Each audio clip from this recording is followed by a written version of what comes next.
Welcome into an all-new Panthers on Tap. I'm Curtis Rauen, joined by Bryson, Karbley, Ricky Raines, coming to you guys on a Wednesday evening.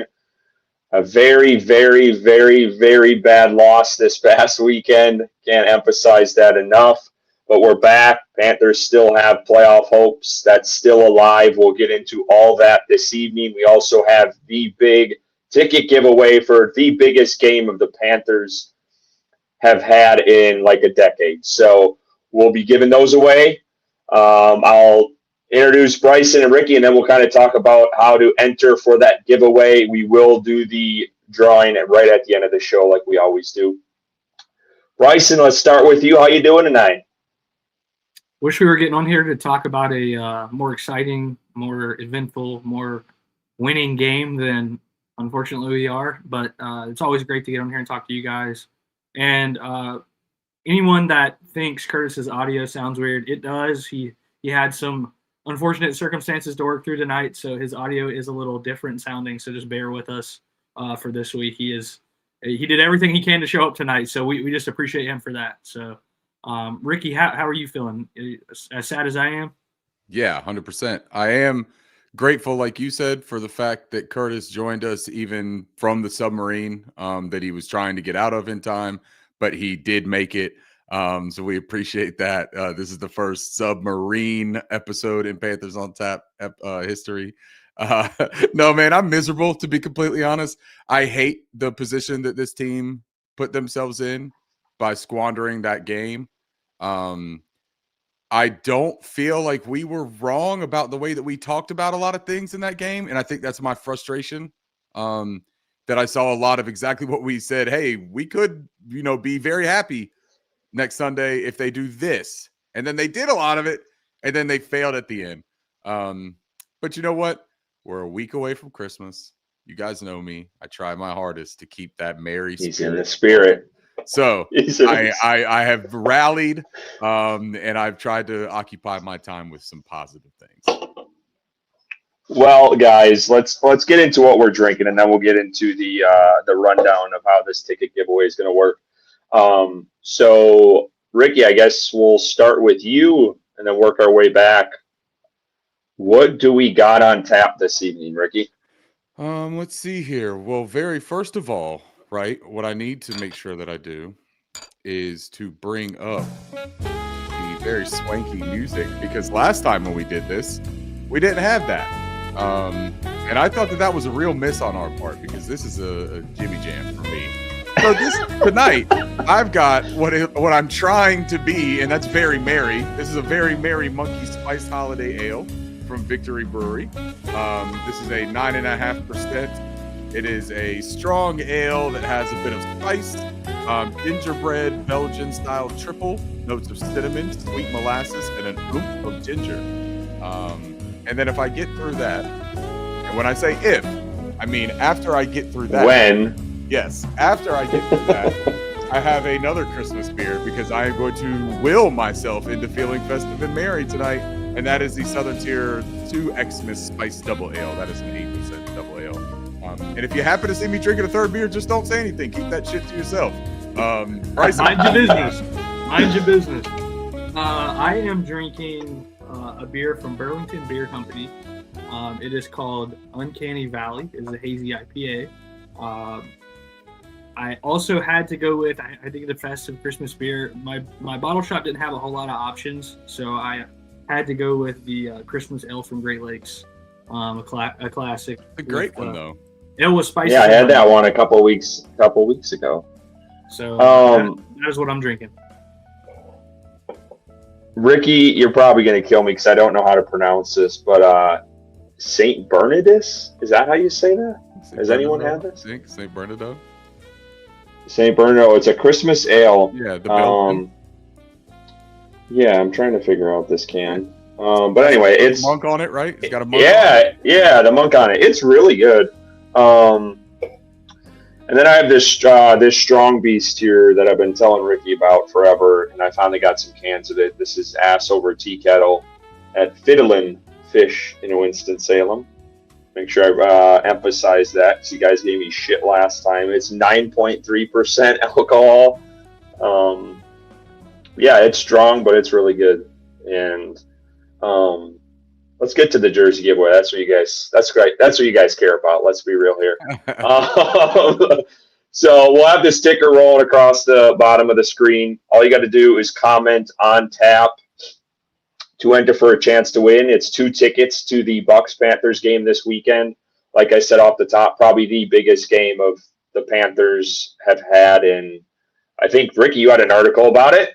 Let's push your article there. I think it was a decade since the last time they had something like this happen in December with playoff implications on the line. So Yeah. That was the Cardinals game, actually. It was even past December. That was the Cardinals playoff game was the last time. That was the conference. And that seems forever ago. Long time, man. And that was one of the most dominant wins that the Carolina Panthers have ever had. That's one of those dominant wins any NFC team has ever had in a conference championship. That was a 45-13 ass whooping by your Carolina Panthers. We all just got to hope that we're, conjuring up the good old days of Carolina Panther Exactly. lore. They got the old logos in the end zones. They're trying to retro back. Last time we did that was what, the Chiefs game, right? Yes. Last season. Yep. And you know what? They took the Chiefs to the brink, and that was a better team. That Chiefs team was a better team than what this Buccaneers team is. So fingers crossed, man. So hashtag on tap comments live during the show. You'll be entered in. If you are a member, you already get 3 entries. That's how all of our giveaways work. So you're already in for that for all of our members. And then if you do a super chat tonight, $5 gets you an extra entry. That's every $5. So take advantage of that. These tickets. Looking for an excuse to drink some whiskey too, man. So someone could Exactly probably convince me to drink some whiskey with a certain kind of super chat. Like, come up with something clever, right? Make it Christmassy, make it chintzy, and I bet you I'll end up drinking whiskey tonight. Yeah, I got a fireball shot too, so maybe I'll do that. That's I got it as a gift. I got it as a gift today from a coworker. So that's the only whiskey down here in Charlotte you can buy at like a gas station. They're just like, hey, this ain't gonna hurt nobody, man. You can sell it right next to that. So you're telling me my coworker hates me, is what you're telling me? Hey, look, some people have a good time with that Fireball. You know, my family, or on my dad's side of the family, when they go to the beach, they drink Fireball like in the morning. They'll wake up and take shots of Fireball in the morning, man. So I mean, there's ways you could do it and get nice and tanked, but just depends on what your path is there, Curtis. Should we get a couple of these? Yes, comments? Let's do the chat because I don't get access to that, so I want to see the chat. Yeah. Okay. So first, Curtis can't see any of this, so all these comments that I'll put up, this is going to be live time reactions for Curtis. So make sure you say some cool stuff about him. He's not wearing any kind of like weird thing on his head tonight, but hey, you never know. Maybe he drinks that shot of Fireball and finds something in the closet. South Kings 1230. First got to be worth something. I'll cheers you. How about that? Cheers to South Kings 1230 for being in first. And comment on tap so you get into that giveaway, man. Throw that in there. Everybody who's in here, if you haven't done it, comment. Get in there. Get you an opportunity to win 2 tickets. Johnny M17, a member. First, cheers, member Johnny M17. Anyone else deflated as fuck? Well, since you already heard our opening statements here when we came in, I guess you could tell that all 3 of us kind of are, right, Johnny? We're going to work through it, man. And here you go. You got a little solidarity with Ant. Ant says, yes, Johnny. LOL. Man, this is a question that I saw so much this week, guys. How do you beat the Packers and Rams but get swept by the Saints? It makes no sense. Well, I guess we could talk about that throughout the show too, but we'll figure it out. And then there's one more that he wonders. Makes me think they can't deal with success for some reason. Always losing after a big victory. I mean, you're not wrong, but if we're going to do this thing, right, where we do this alternating wins and losses, boys, you understand we got 3 games left, right? Yeah. And we just lost last game, right? So if we play that game, we're going to win on Sunday. We're going to lose against the Seahawks. Then we're going to win again on the week 18 and get into the playoffs. So playoffs? Just something to keep in mind there. I didn't even mean to sound like Jim Mora. That's just what happens when I say that word. It's seriously like an illness. Win a damn game. Now. Yeah, it's crazy. Katie's in here. Sorry, Katie, about the non-W song that we have going so far in this episode. Shit sucks, but still have a path in front of us. Gotta whoop the Bucks on Sunday. See, that's what I'm talking about, man. It does suck. It's miserable. We've all been kind of like laying in our own filth for the first couple days after that game. But dude, we got to pull ourselves up by the bootstraps, right? Isn't that the saying that everyone likes to say? It's a terrible saying, but maybe this time we should actually do it. Let's go to Ant again. He says they can't handle pressure, Nervash. Top that with our coach, never letting our quarterback rip the football for more than 20 times a game. And when he does, we have done good. Oh, yeah, we'll get into all that. That's a loaded one, Ant. I wish Canales and Bryce would dive into the big game aspect of it versus it's just the next game. It's okay to embrace pressure and not be so nonchalant because that's the way we approach big games. What do y'all think about that? Should they be emphasizing a little bit more on the singular importance of these games? Or do you guys like that approach of every game has been a big game for them and they're just continuing on that path? I think when you're a team with the history of the Carolina Panthers, if I can get that out, and more specifically the past 10 years, you have to take every game as a big game, especially when you're in a situation this year where you're probably playing above expectations at this point. I think we have a chance to go to the playoffs in the final 3 weeks of the season. And a lot of that is because the division we're in, right? Let's be honest. If we were in the NFC West or anything like that, we wouldn't be having this conversation, but we are in the situation that we're in. And the Carolina Panthers do have a chance, and they have to take every game as a big game. They really do. I mean, especially now that there's only 3 left. But even at the beginning of the year, when you're a team that's trying to build a culture and go on an upward trajectory as a team, as a franchise, as a whole, you have to play every game like it's the biggest one of the year. Curtis, any thoughts on that? Yeah, I was trying to figure out the mute button. Find the Periscope button in the yeah. Sure. I think players understand the magnitude of the last games. I don't know if that was your question, but I feel like these guys, there's some urgency, and I think Canales talked about that today, and he could kind of notice that with some of these guys. We also don't want to,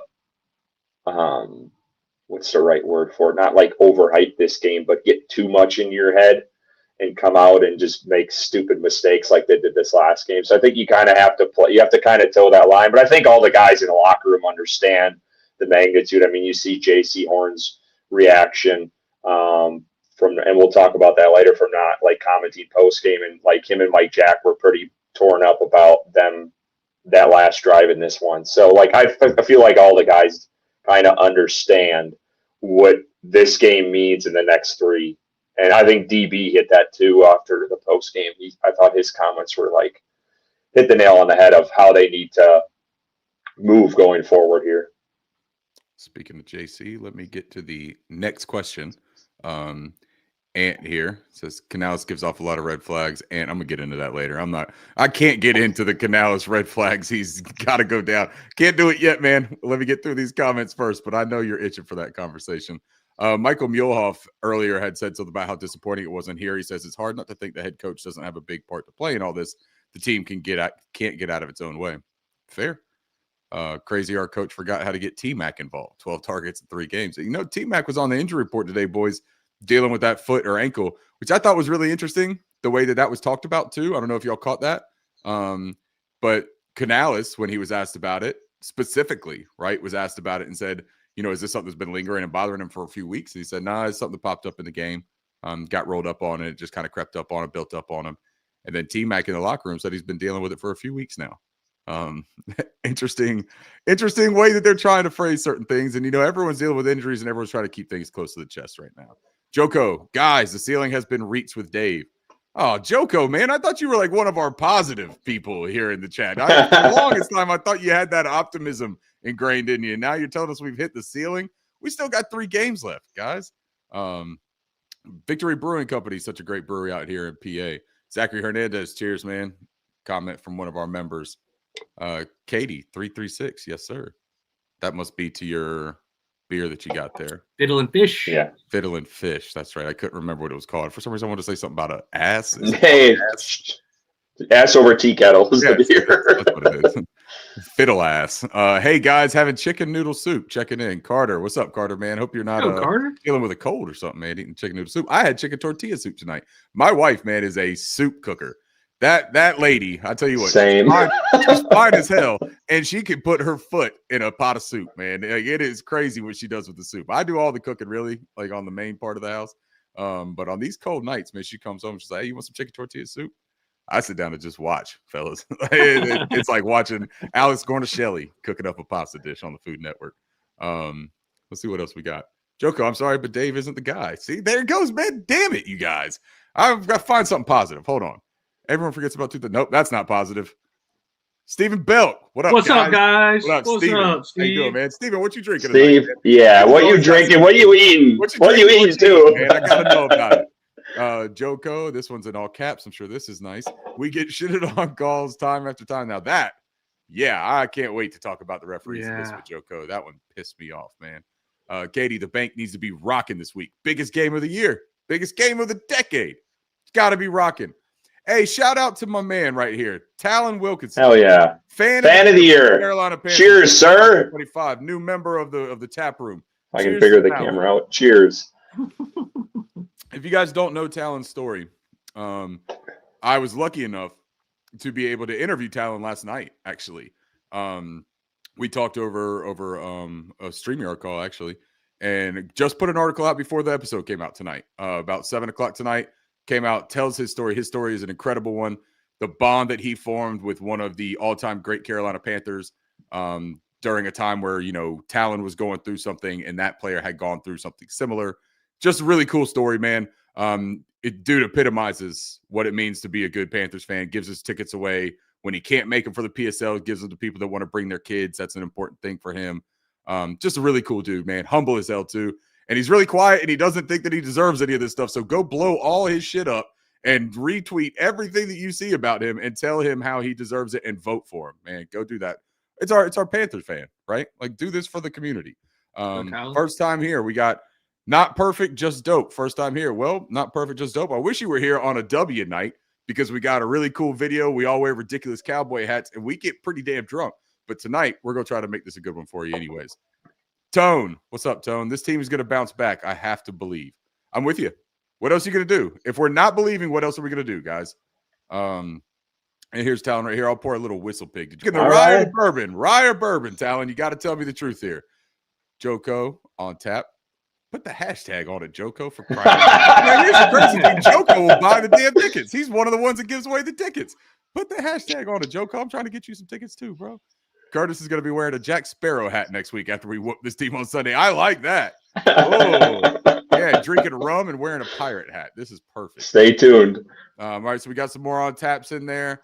Knowing Curtis, that fireball will be chased with red wine. Sir Hendog, you are an avid listener, aren't you? I love that. Is it going to be red wine? Dude, I haven't had red wine in forever. Right. Well, will it be red wine or will it be like a blackberry boysenberry wine or something like that? We do have some cab. We do have some cab in the fridge. No, we got some cab in the fridge. What you doing with the red wine in the fridge? Is that a Wisconsin thing? Yeah, you got to ice that shit, man. It's good. You mix it with a little Sprite, make a little spritzer. We win every other week, which means we're going to beat the Bucs twice and make the playoffs. See? Katie's on my wavelength. Let's go, Katie. Hey, at some point here, we need to get into the actual game. This is fun. Come on, we've got 1,000. All right, hold on. Let's get to one thing because we do have a super chat here. Yes. So bring up the super chat. $5 super chat, extra entry into the ticket giveaway. Will Robinson, 8432. I posted that video of the Roaring Riot second line on Bourbon Street. We had a blast Saturday, hated Sunday. I hate it here. Man, I tell you what, I hope y'all had a great time in New Orleans. I know my mom and sister did. Cheers to Will for the super chat. Cheers. Cheers, Will. Yeah, it looked like you guys took over, man. I appreciate all the fans that came down there for that game. That video you guys took, spectacular. Yeah. It was good to see when I feel like every time this team notches up a win, the amount of fans and the support it's tenfold. It really is. So it's good to see that. Let's get into this. We're going to end it with this one. Ricky with the first background, Scrooge McCurtis with just a light switch. Thank you. Very good point. He could have at least put a little garlic. Hey, my wall is blue. I painted this shit blue. Give me credit, damn it. Is blue Christmas? No, it's Panthers, damn it. I love you, Bo. I appreciate you. So I got a list of questions tonight. Let's not try to answer everything in one of these questions, please, because there are questions that lead into other questions. So try to follow the script here. But what went wrong in this game against the Saints? Bryson, I'll start with you. If I had to narrow it down to one specific, area that I feel like went wrong in this game, is the defense, in particular, the secondary, being quote unquote disjointed. Very interesting comments from Dave Canales, and then when trying to be addressed with other players, didn't want to talk about it. But yeah, I think the defense, the off-ball coverage, the miscommunication in the back end, Tyler Shuck was having his way, and I talked about it last week. I think he's a good quarterback, and unfortunately, I think he's going to be a thorn in the Carolina Panthers side for a while. I know Ricky disagrees; he's shaking his head, but I think he's got something. I do. He's beaten the Panthers now twice in his first year, and whether that's all on him or the complete lack of, I don't know, knowledge or whatever the case may be on the defensive side of the ball to stop him, but he's done it, and I really hope, or I really wish that Carolina came away with a win this past weekend, but Shuck in that fourth quarter in particular, let his team down and got in field goal range, and they won the game. So I think for me, I place a lot of blame on that defense. If I can go, Ricky, and then I'll end on you. Please. You guys recall before the season, there was one concern I had about this team, or one thing I brought up, and it was, what does this team do when they actually have a lead in a game, and how do they handle that? Both Bryce Young, Dave Canales, his coaching staff, because last year we didn't see a lot of that. It was all these come from behind wins. Even this year has been that way. And we saw what this team does with a lead, and they squandered it. You were up 17-7 in this game. You came out of half, scoring a touchdown, and then the wheels just completely fell off, and they couldn't handle the lead. And what went wrong in this game? Bryson alluded to it, but I will just flat out say coaching. I thought across the board, offensively in decision making, that Dave Canales did, and then defensively in the back end of that fourth quarter, the third down call, or the last call before the game-winning field goal, was one of the worst defensive calls I have ever seen. When you have a team that needs a couple more yards for a manageable field goal, and you only send two guys and leave the middle wide open defensively on the defensive line, I've never seen that called in a game-winning situation like that in my life. I thought it was idiotic on Evero's part, and that's coming from a guy who has been supportive of him. I thought it was the worst call of the game. I don't know what the hell he was thinking, and that set up Shuck to literally, I don't even know if the call was a draw, but Shuck saw how stupid that defensive call was and just did his own QB draw. And that put Lathan Ransom out there on an island. I don't knock him for that play.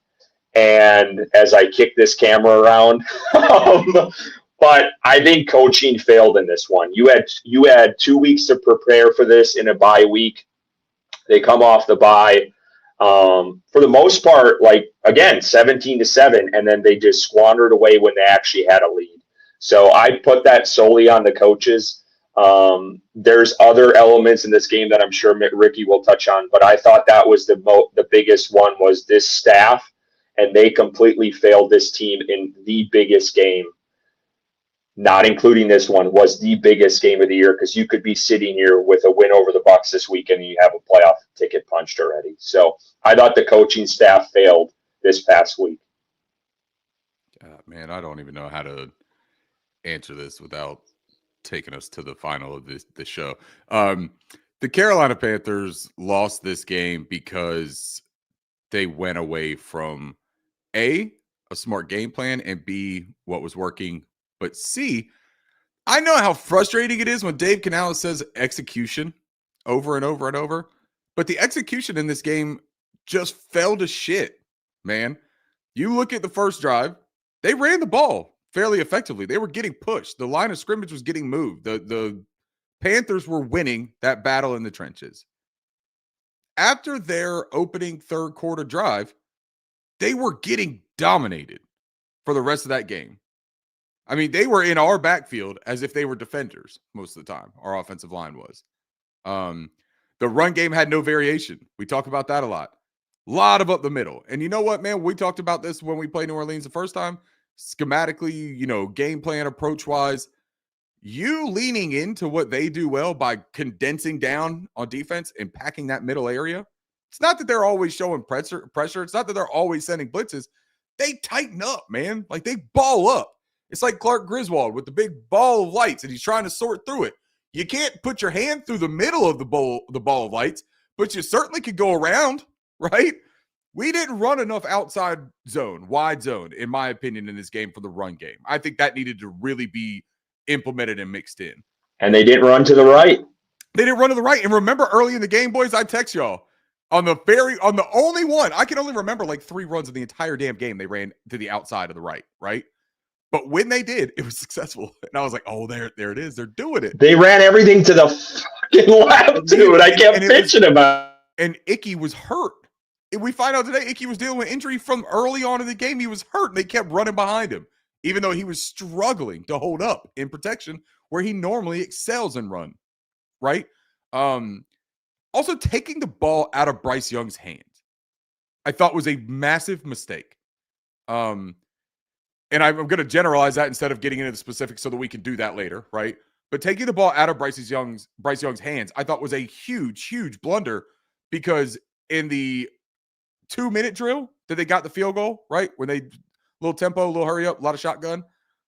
He was effective. He was reading the field well. He created second plays. The opening drive to get back into it, same thing. I thought that there was this like clinching that happened with Dave Canales, where he got a little tight, man. And like that does not sit well with me. I don't want that out of the coach. You gotta trust yourself and your players, man. And maybe he'll learn that lesson, but I need the lessons to be learnable in game so that it doesn't cost us results. The defense, I thought they played magnificent, to be completely honest, through the first half. I thought that the referees were responsible for that 95-yard drive.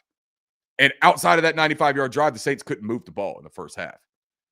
The fourth quarter is where we failed. 162 passing yards to Bryson's new favorite quarterback, Tyler Shuck. I'm kidding, Bryson. I know you don't like him that much, but fuck. Oh, yeah. We got to get him a jersey. I won't do it. I won't ever do that. I would never do it either. Hell no. But 162 yards. You know how many he had in the 3 quarters leading up to that? 112. Like, he wasn't killing us, man. Like that, that's the way you win games. If you limit Tyler Shuck to 145 yards and their run game sucks, their run game couldn't get anything going, and then Devin Neal got hurt. Dude, it was all right there in front of us, and they squandered it away. So I'm just going to say execution, even though that is my least favorite thing that Dave Canales says. And to be fair, he was trying his darndest to throw us some interceptions, and we just kept dropping them. Damnedest, bro. Like the lack not being bounced their way. That's again what I would say with execution, right? Like yeah. I put out an article about execution, the execution failures, right? 3 execution failures that cost them this game, and that was one of them, Bryson. Those missed opportunities on the turnovers, and it's not just turnovers, it's gimmies. It's gimmies, dude. That Shaw missed opportunity could have been 7 the other way. The Christian Roseboom, again, we're in their territory. And it stops their scoring drive in the third. The Shaw stops the 95-yard drive in the second. And you're talking about a 14-0 lead to start that game. I mean, dude, it changes the entire trajectory of the football game. I want to go to this, and Ricky, I'm going to start with you. I know you just ended, but you were the last one to go on this last round. And that was, what did you think of the Dave Canales decision to go for it on 4th and inches late in the game? I believe, this was the call where they could have went for the field goal. It was like a 53-yarder. Am I right on that? Making sure I have this right. I believe it was. Yeah. No, this is that. Yeah, this is that. Yeah. They could have. And they were up 17-10, and they could have went up 20-10 if they Yes. had hit the field goal. Now, that's a big important Yes. part to key in, though. They got to make that field goal. And while Ryan Fitzgerald has been good, like very good, and he's hit big field goals and long field goals, it's not guaranteed. And what I will tell you, they had 2 other 4th down situations that they went for it. 4th and 3 and 4th and 1 in this game. I don't have a problem with the call. I have maintained that one thing I want from Dave Canales is consistency. And if you're going to be aggressive in approach, stay with that aggressive approach. Now, look, if you're at the 25-yard line and you have an easier kick, no, you take the kick, right? Like you take the kick, you make it a 2-score game. In that moment, they were moving the ball okay. I thought that was the right call to go for it. What I hated with every fiber in my body was the fact that they went with the same exact call that they ran in the first quarter out of Drove the me nuts. personnel look, the same exact pre-snap shift from Tommy Tremble to get to the outside of Ike Ekwonu, and they ran it the same exact way. In that look, in that personnel look, you have lots of other things you could do. Lots of other things you could do. I'm not mad if you want to go back to one of the looks, because that's what you do. You work back to concepts that might work, right? But they could have did it. They could have given it to Dowdle. The defense, literally, when they saw it, when they saw the formation come out of the huddle and they saw Tommy motion over, you saw all of the hots. You saw every bit of communication that defense made. They knew exactly what it was. And they folded the right side of the line, and they condensed it down. Damian Lewis lost the rep. I mean, that doesn't happen that often, so it's like one of those perfect storm type things. He lost leverage immediately. He was in the backfield. Chuba had to try to avoid running into his legs, so he gave a little like jump cut to try to move over to the right side. But you don't leave your legs in that situation. You don't leave your feet in that situation. You turn them. And here's the problem with calling that inside fucking run there, is that if the pocket does collapse, if the run gap collapses in front of you, there is nothing to the outside. You're talking about him being in the fullback position.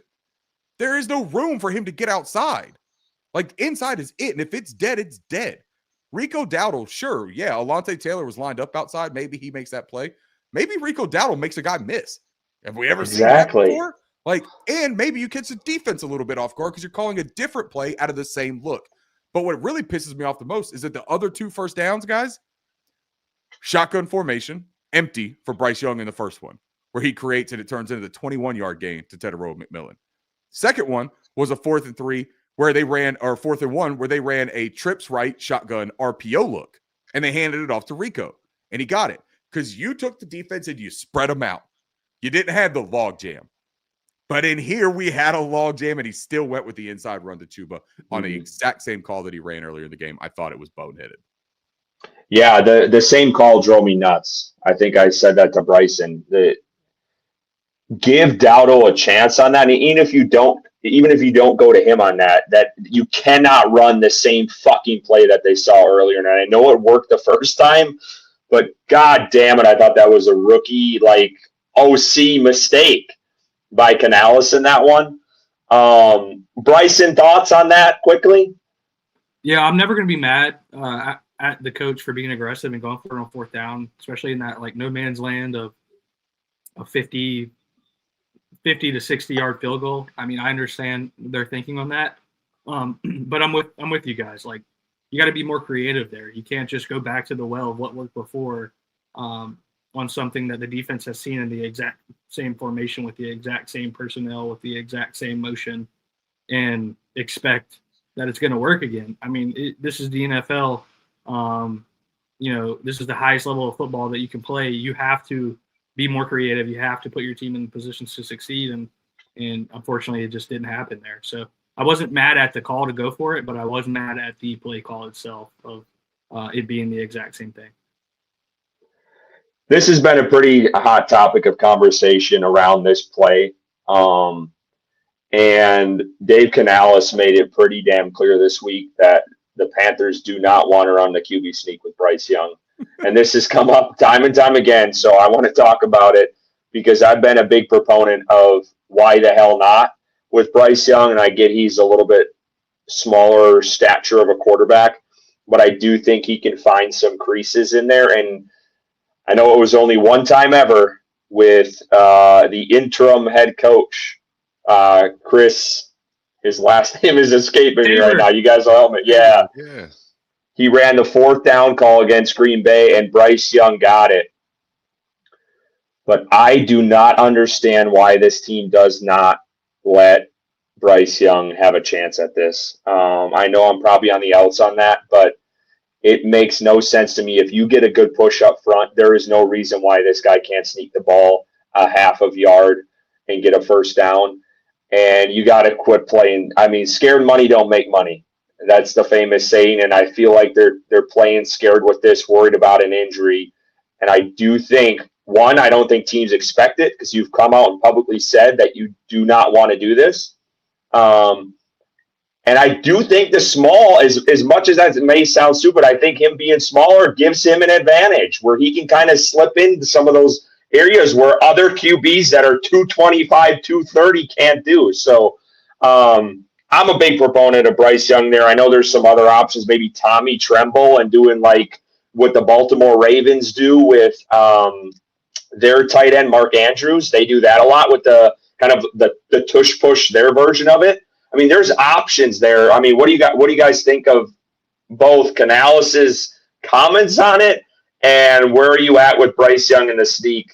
And I'll leave that up to you guys to decide who wants to go there. Yeah, I feel like I'm the only one that agrees with Dave Canales on this podcast. I agree. Oh, okay. All right. Because the way you were shaking your head, it looked like you were agreeing. I agree that Bryce Young shouldn't do it, but I'm going to let you go and finish that. Like, I agree Bryce Young shouldn't do it. I don't agree that there's no other option. Yeah, and that's where I'm at. I wouldn't run it with Bryce. I don't think it's worth the risk of him being in that spot and then us looking at Andy Dalton or whoever else to play. There are plenty of other options to run that play with on this team. And Curtis, you mentioned what the Ravens do with Mark Andrews. I mean, this goes back to what I said just a couple minutes ago. You have to be creative and you have to put your team in positions to succeed. And just because your quarterback can't run a quarterback sneak, or you don't want him to because he's he's a smaller stature quarterback and you're going up against 300 plus pound linemen, on the defensive line, that doesn't mean you can't do it. You have 52 other players that you could run it with, essentially. Put fucking J.J. Jansen back there and run. I mean, America's long snapper. Figure it out. I mean, it's not that hard. You can easily search up Mitchell Evans highlights of him running it in college, right? Like it's not hard to think these things through, and to get a yard or inches on 4th down, that sneak play is usually pretty effective. So to just take that out of the playbook because your quarterback is smaller and you don't want to run it with him is really a detriment to the team as a whole. So this goes back to just the play caller has to be creative and figure this out. And right now it just seems like he's kind of, turned a blind eye to the play, which I think is unacceptable, and hopefully doesn't continue to do that down the road. But no, I wouldn't run with Bryce. I guess that's the question. And I agree with Dave on that part, but yeah, there are other players that can run the play. If I can rebuttal quick, Ricky, before you go, Sure. Show me the stats. Show me the statistics of QBs getting hurt on QB sneaks, and then come back to me. There's been a decent amount. Pat Mahomes, they pretty much stopped running Pat Mahomes on him when he got injured. But here's the main thing. What Dave said, I agree with. Like Bryson just said, I agree with the reasoning behind not going with Bryce Young, because Dave Canales' reasoning, as Race and Jason here points out, was physics, is what he said. He's not wrong about the physics of that play. I saw somebody ask, and they said, hey, isn't the offensive line's job to push the quarterback forward? That's the tush push, right? And that's the guys behind him. The quarterback sneak, it is the quarterback's job to churn and drive his legs and find the hole and to go through it and extend his arms, but hold on to the football when he is doing that to get the most yardage that he can get, right? That's what that is. Bryce Young does not have the lower body strength, the upper body strength that I feel comfortable him holding on to the ball. in that situation with everybody knowing that the ball is in that breadbasket, right? It's not in his tummy. He's not holding it. It's out. And what have we complained about with Bryce Young? It's his fumbles. It's his inability to be secure with the football. And now you want him to not just have the ball one-on-one against somebody. You want there to be 6 defenders all reaching in the same place to jar that loose. I don't feel good about that. I think that is fair. I don't think he has the leverage. I think that from a shorter standpoint, that doesn't work. Can it work? Can it happen? Of course it can. Like, to Curtis's point, of course it can. We literally saw an example of it work. So could it? Yeah. But my thing, here's what I have a problem with. And Katie obviously must have seen a tweet from me or maybe read one of the articles, because this is my problem. What he said, he said, hey, so like your, quarterback sneak. Anything you've thought about, Dave? Dave. Come on, Dave. You ever thought about a quarterback sneak? And he goes, oh, yeah.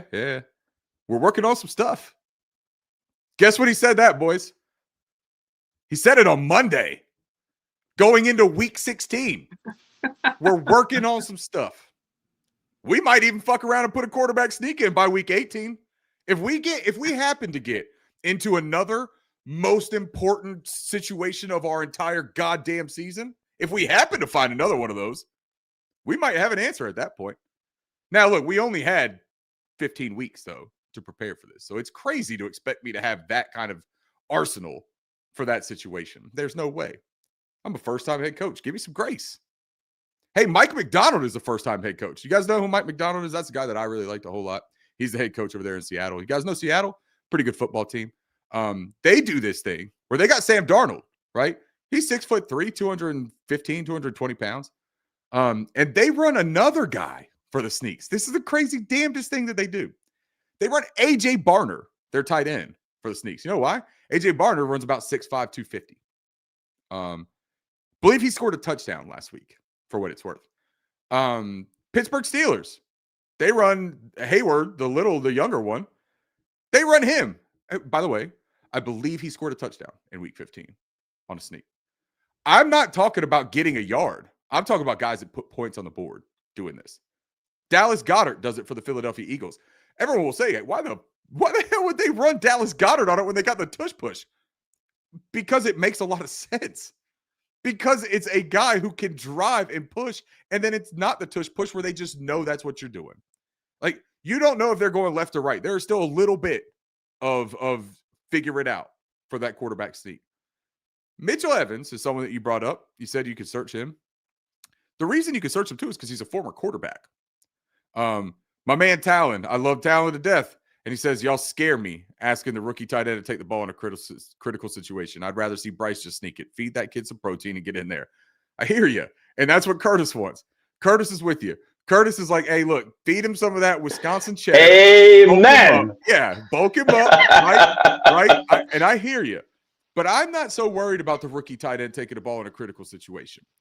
I think that when you've played football for as long as these guys have at the highest level, I think that taking a snap, which, by the way, here's the other part, and I want Dave Canales to understand something about this, right? I even think you could practice this.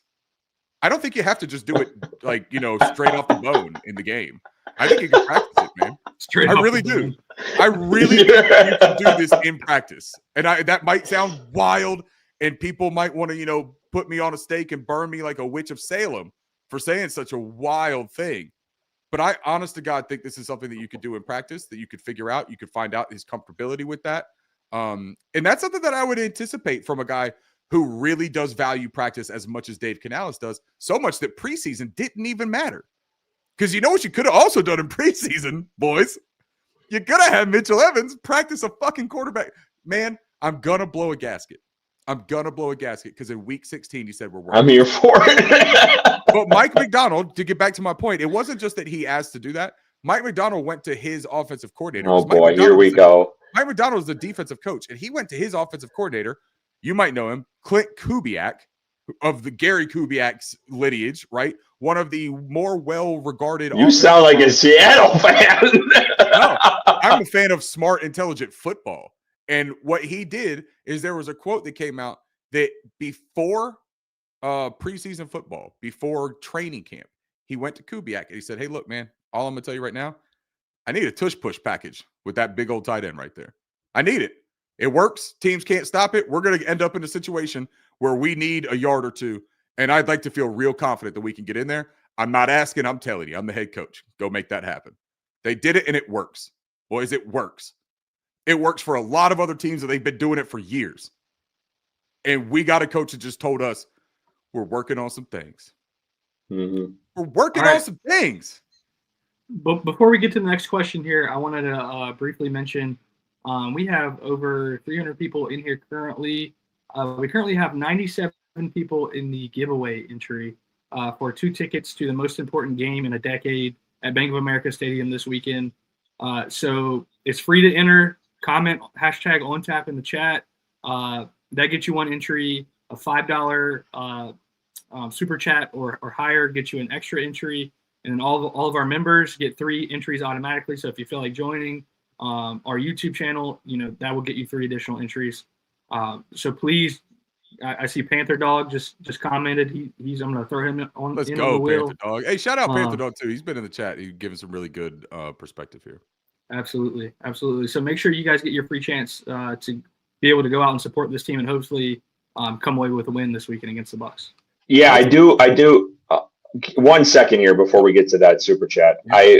We failed to do this off the top, and I apologize. I want to shout out Panthers culture, JJ Hardy. He did not have to do this whatsoever, and he gave 1 ticket away.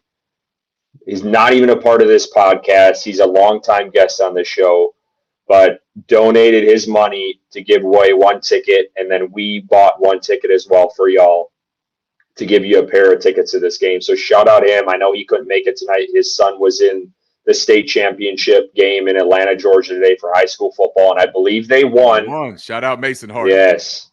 So shout out him. I hope the sky's the limit for him in college, honestly. Hell yeah. As far as football is concerned, I believe he's a corner, if I have that right. AJ, only thing I ask of you is to teach your cornerback how to run a quarterback sneak for the Panthers for 7 years. Because I think Dave Canales might be ready by then. But shout out Panthers culture, JJ Hardy donated a ticket. But like Bryson said, take advantage of that. And we are going to give the ticket away, obviously, to a Panthers fan and someone who's going to go to the game. It's actually 3 rows in front of where I'm sitting. It's literally the same seats I sit in, just 3 rows up. So you're getting a better view than I am. But I hope to meet you guys there at the game. So please, please, please enter. It's going to be a good one. I think it's section 535, row 15. So it's corner of the end zone, Panthers side. You're not in the sun. You actually might want to be in the sun this time of year, but hey, it's 60 degrees. There's nothing to complain about. Let's get to this next question. I know we're sticking. Let me get to the super chat. Yes, go ahead. I'm sorry. You can't see the comments. Yeah, so I can. I know. I got you. I see 45 comments. I don't get to see. Well, I don't get to see really any of them. And you said that JJ has been a long-time guest of the show. He's also been a long-time friend in real life. So shout out to JJ Hardy, one of the better people that I've met on the internet. The internet is a terrible place. And JJ is not a terrible person. Mike Hollinger says the Bucs ran Vita Vea on a sneak. Could you imagine Derek Brown going in for Panthers quarterback sneak? Look, I'm just saying, like, there are many things that teams do. Cheers. Right? And cheers to Mike Hollinger, first of all. Congratulations on another entry. I am on the 3 entries. 3 entries. Yeah, what am I talking about? And also, what about Robert Hunt? What about Robert Hunt? I'm one of those. I know he's hurt. And I know he's a guard. But yeah. But I mean, you all saw the video when he took almost that one in the end zone in Miami. That was pretty electric. Also, what about a guy like Bryson Tremaine? Special teams guys like that, they have some trick play familiarity that they probably run at some point at their time. I would just be really curious why, and this is the whole premise about like you could do it in practice, right? I would be really curious why we haven't turned every stone to know that you have no option of doing this. And you guys said Andy Dalton. I think that's a crazy thing that we haven't even. I hate it. Really. No. Well, no, I hate it. But also, if Andy Dalton wasn't 100 and couldn't move in the pocket and couldn't throw, and he was your starting quarterback, if you got into a quarterback sneak situation with 6'4" Andy Dalton, you would call it and you would run it without question or without hesitation. You would do it. If that's a principle that you believe in, you would do it. You can't say physics, you can't say size, you would do it. So what stops you from bringing him in to do that? I think that Mitchell Evans is a better option. But what I'm saying is, it's obvious. Like, you cannot run Andy Dalton out there. They know what you're doing. That's why I hate that. Even it comes crossing anyone's mind. What we're talking about, it's like they know what the hell you're doing. But we're talking about a half an inch, like or a half a foot. We're talking about 6 inches. If you can't impose your will for 6 inches, where you don't have to turn around and hand the ball off, and you don't have to give the defense any time, and you going left or right, you have that one advantage, right? Or you just line up and go straight behind your center. You just push him on the lower back, right where the butterfly tattoo is, and you push and you go, right? Like, all I'm saying, dude, is that it is crazy that we are in week 16 and we're talking about practicing some things. I want to give a couple shout outs to the chat for being so supportive of me, because right here, Rick, don't hold back, tell it how it is. Somebody asked me to blow 2 gaskets. Where is it? Joko, right here. We need an unfiltered content. Blow 2 gaskets, don't hold back. If I blow 2 gaskets, I'm on IR for the rest of the year. And real quick, before we get to the next question, we have 2 new members as well. Yes. Cheers. Cheers. Seth Lynch, 89. Appreciate you. Congratulations on the 3 entries too, man. Got you 3 more, man. You're in there. And then, guys, Panther Dog joined. Finally. Panther Dog, my guy. Cheers. Let's go, dude. Hey, did you know that Talon only sits a section away from you, Curtis? I did not know that. Well, now you do. Talon, let us know in the comments where you're at. I'll try to stop by and say hi to you on Sunday. Panthers win, and I need to see Curtis with an eye patch and a parrot like Patchy the Parrot Pirate. I'm with you.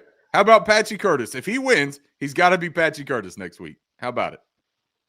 All right, here we go. The touchdown that wasn't. Let's talk about. I know we're on offense still. We'll get to the defense, and we got to move this thing along. We'll be here until midnight. McMillan, Bryce Young, or both. Who was to blame on this? This was the play. I believe it was. Was this early in the game or late in the game? I actually don't remember. It was second quarter, right before the half. Okay, thank you. So it was the. McMillan got over. I think it was almost like was it a seam route or was it a post on that play? It was play? An inside post. Okay. Dagger concept, maybe. Yes. I have to go back. He beats his guy. Bryce Young slightly threw it behind him. I'm not going to say totally because it was like here. McMillan doesn't. It was contested. Doesn't come up with the catch. I think they ended up getting a field goal out of it. Bryson, let's start with you on this. McMillan, your guy. What did you think of that play, and who's to blame here out of those 3 or both? A little bit of both. What do you think? Yeah, I tend to lean more on both. I think both players could have made a better play in that specific situation. Maybe the ball should have been more out in front of Tedero McMillan. Maybe Tedero McMillan should have caught that no matter what. It hit him in the hands. We kind of expect you to come down with that. It was a contested catch. The cornerback made a good play. But at the end of the day, if that play happens again, that exact same situation, you expect that to be a touchdown. The ball is in a good enough spot, and Tedero McMillan plays the ball at a good enough ability level to catch it. I think if you run that again and you get the exact same situation, you expect that to be a touchdown. I mean, the cornerback was in good position, made a good play on the ball, but at the end of the day, I think both players could have made a little bit better play on their own part, whether it's catching or throwing the ball in a better position. But I think, looking at it like from a macro level, that's a winning play. Like, it was there. You could have had it. Unfortunately, it didn't happen, but Bryce put it in a good enough spot. McMillan was in a good enough spot to catch it for a touchdown. It just didn't happen. And that goes back to the execution that Ricky was talking about earlier. You have to have that. It was there. We talk about, maybe Canales not opening the playbook as much. And, the one time he does, or the few times he does in this game, it unfortunately doesn't result in a touchdown when it was there to be had. So that's frustrating. But I would say both players were at fault on that play in particular. Yeah, for me, the answer is clearly both. Where there's nuance to it is when you try to put a percentage for both, right? I don't think that there's any question, though, that it should be on both, because I think that both did not put their best efforts forward on that. I think that what is really difficult, man, is that anytime you speak about Bryce Young and what he could or couldn't do better, and then you juxtapose that when you talk about a first-round talent like Tedero McMillan, who has come out of the gates and been productive and lived up a little bit to the hype, much more so than the Bryce Young hype that was given to his rookie year.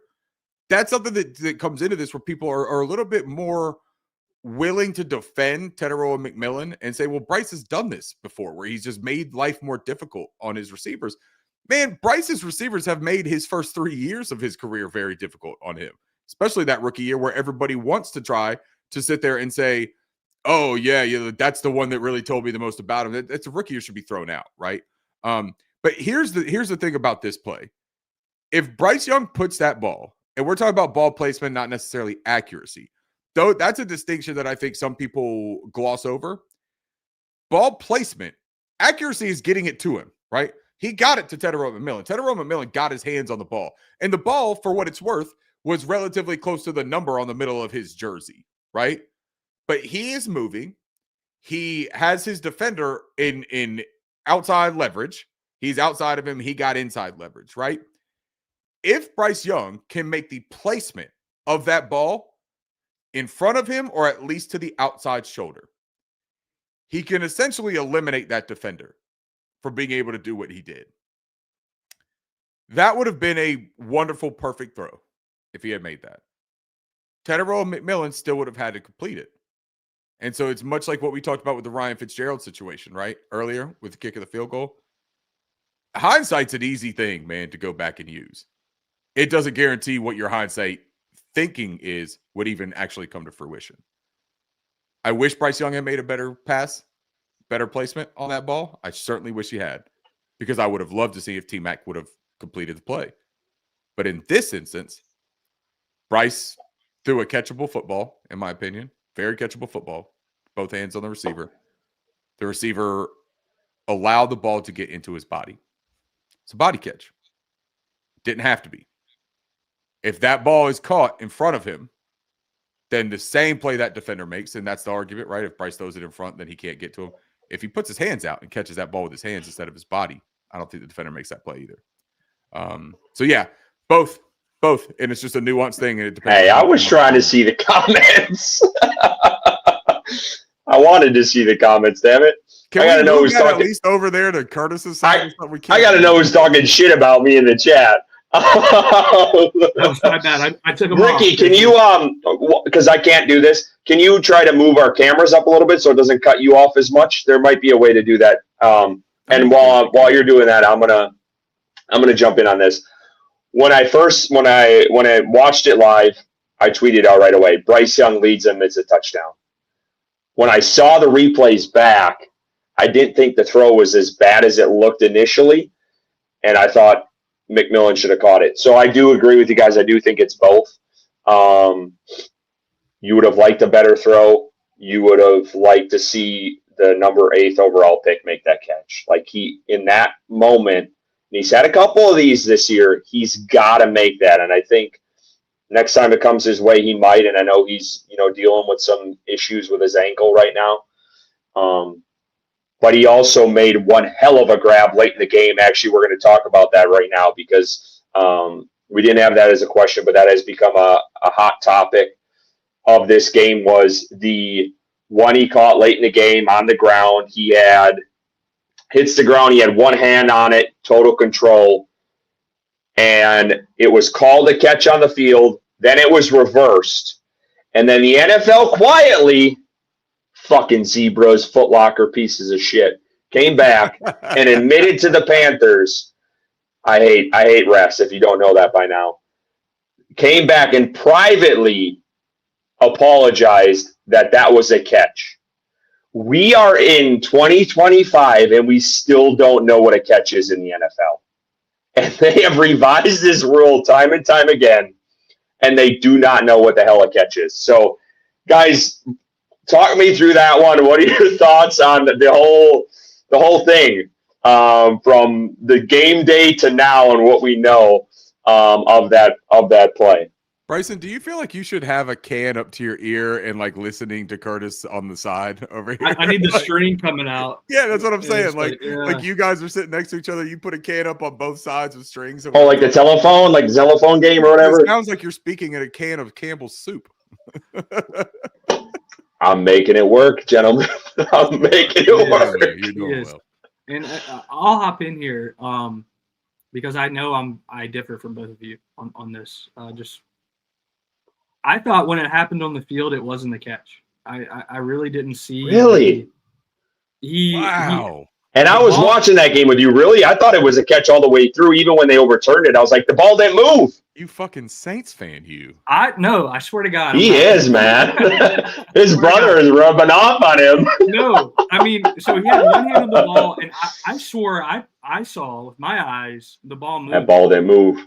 That ball didn't move. I mean, and it maybe not. It might not have with the NFL coming back and saying quietly, as Pro Football Talk reported to the Panthers, that it shouldn't have been overturned. But I don't know if it was just my understanding of how these calls go for the Carolina Panthers, that call was going to be overturned no matter what at the time. And maybe that played into my, just non-belief of it being a catch on the field. But I thought, at the end of the day, if that was a Saints receiver, and that exact play would have happened if it was fucking Vele who fucking cooked us all day, this bum from nowhere. Like, I don't know where this dude came from, but he was the best receiver that looked like we played all year, just had the game of his life versus us. But if it was him on the other end, and that would have happened, I would have hoped that the refs wouldn't have called that a catch. But I think in this game they probably would have, based off of what we know from this game.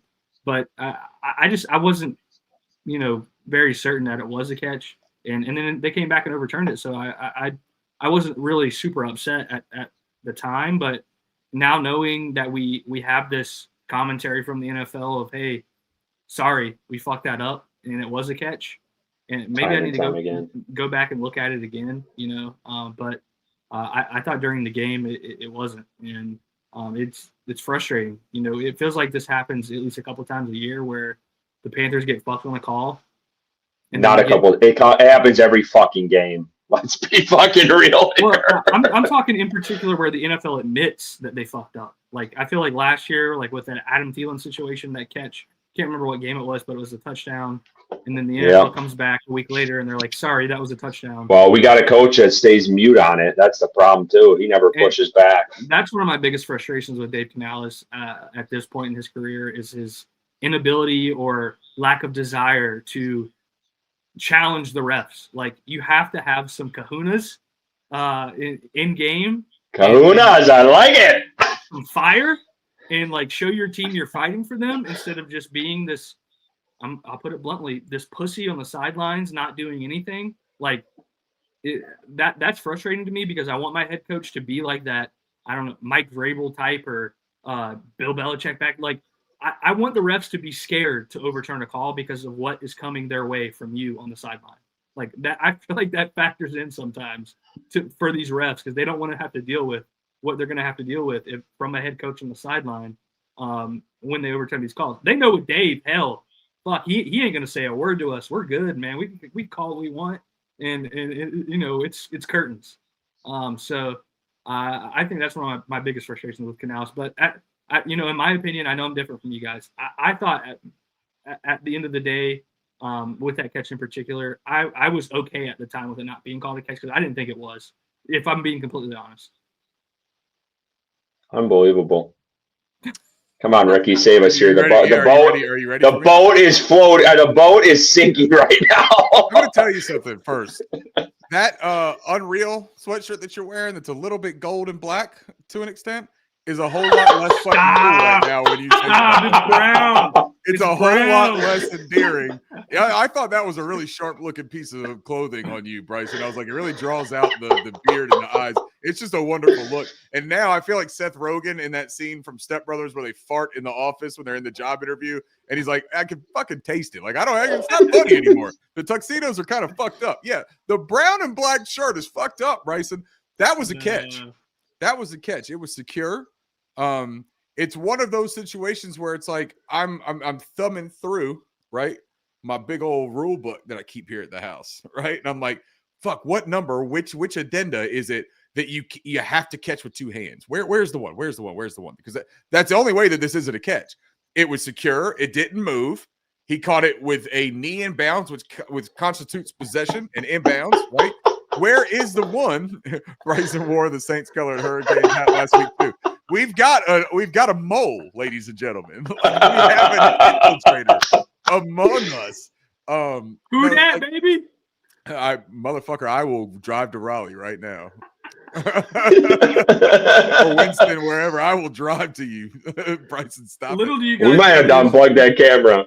It's literally my least favorite team in the NFC South because of my brother. I know. But I just think that for me, man, it was a pretty clear catch, first of all. But then to go back and change the decision, I think that's what I was most frustrated with. When you change a decision, it's because you have clear overwhelming evidence, right? Then to have the NFL secretly, which, by the way, I think we can stop saying secretly when podcasts talking about it and football networks are covering it and very they're publicly the stories. I don't think it's a secret anymore, man. If that was my secret, I'd be. You know what, though? I believe if I had to guess, a player leaked that to Florio. Like, there's no way Dave Canales was getting that out there. Like, come on. Like, Dave Canales has a soft spot for keeping secrets. Okay. I think that for him, he's not going to tell anybody's business, but he'd write a book on it. He'd write a book on it. He would tell you make a little bit of coin off of it because he's a smart fella. Now, what he won't do is practice quarterback sneak for the first 32 games of his career, but I digress from that. I just, man, it was very frustrating, but it's a long list of things that frustrated me. So that one, while it was crazy and while they admitted their mistakes, I thought that there were other things that played a more integral part in this game. All right, let's go to the defense here. There was honestly, there was two unnecessary roughness calls. One was on Icky, I believe, but let's go to the one late in the game. And I mentioned it off the top with Lathan Ransom, which I thought Evero set them up for failure on that play. But Lathan's hit. We all know Lathan. We've talked about him even when they drafted him. He seemed just like a heavy hitting safety. Was aggressive, which I don't hate at all. But the play where Tyler Shuck set them up for the game-winning field goal. Let's talk about that for a minute, because I want to get your guys' take on that play call defensively, the decision by Ransom to nail him, and then also Shuck selling out the biggest flop that I thought was very obvious to the fans, and the refs thought otherwise, obviously. I've kind of said my piece about it, but I want to hear from you guys. Bryson, let's start with you. Give me those three, your perspective on all of them. I'm going to go get some whiskey real quick while you're talking, Bryson. Yeah, go ahead. Yeah, I don't think either of those were legitimate penalties. I'm differing from, I kind of agree with him with the non-catch with the Tedder McMillan, but neither the Icky unnecessary roughness nor the Lathan Ransom unnecessary roughness were legitimate flags. I think we were watching the game together, Curtis, and someone we were sitting with was like, hey, the refs predetermined in that situation with Icky on the sidelines that was going to be a flag, because before even Iquanu put hands on, was it Cam Jordan or whoever it was, on the sidelines, they threw that flag. And it was a slight push. Like, we see that all the time after plays, and the flags are never thrown in those situations. So Iquanu did nothing egregious in that situation. He slightly touched him and moved him backwards. It wasn't even a push. And they threw a flag. and that was terrible. In regards to the Ransom hit, I didn't think that was a flag either. I didn't think there was unnecessary contact. I didn't think there was helmet to helmet. It was a late slide, and you have Tyler Shuck admitting it was, and admitting that he sold the injury because he knew he didn't have a timeout after the game's over, which we knew in real time, obviously, with the way he responded after being hit, throwing his arms up in the air and rolling around. So I think in both situations, the refs are clearly at fault there, and they have to be better in those situations because they literally cost the Panthers the game, especially with this last one here. So in regards to the defensive play call on that last play, they didn't have a timeout. So let's start with that. The Saints had no timeouts. So you don't think they're going to run the ball really at all because they're not going to be able to get their unless they go out of bounds, they're not going to be able to get their field goal unit set up in 9 seconds after you go down on a run play. That's a fair point. So I don't necessarily fault or absolutely hate or just kind of, want to throw away everything with what they ran on defense in that particular situation just because they didn't have any timeouts. And yeah, I mean, it was an obvious passing down.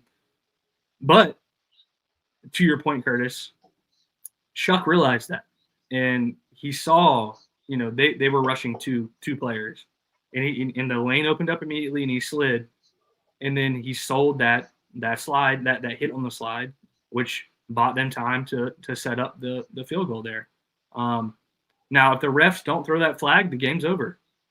I don't think that they have enough time to get the field goal unit out and set it up and kick that kick that won them the game. So they were playing with fire there, and like I said, I didn't necessarily hate the play call on the defensive side of the ball because of the situation with no timeouts, but at the end of the day, hey, it cost them. It did, and the situation is what it is.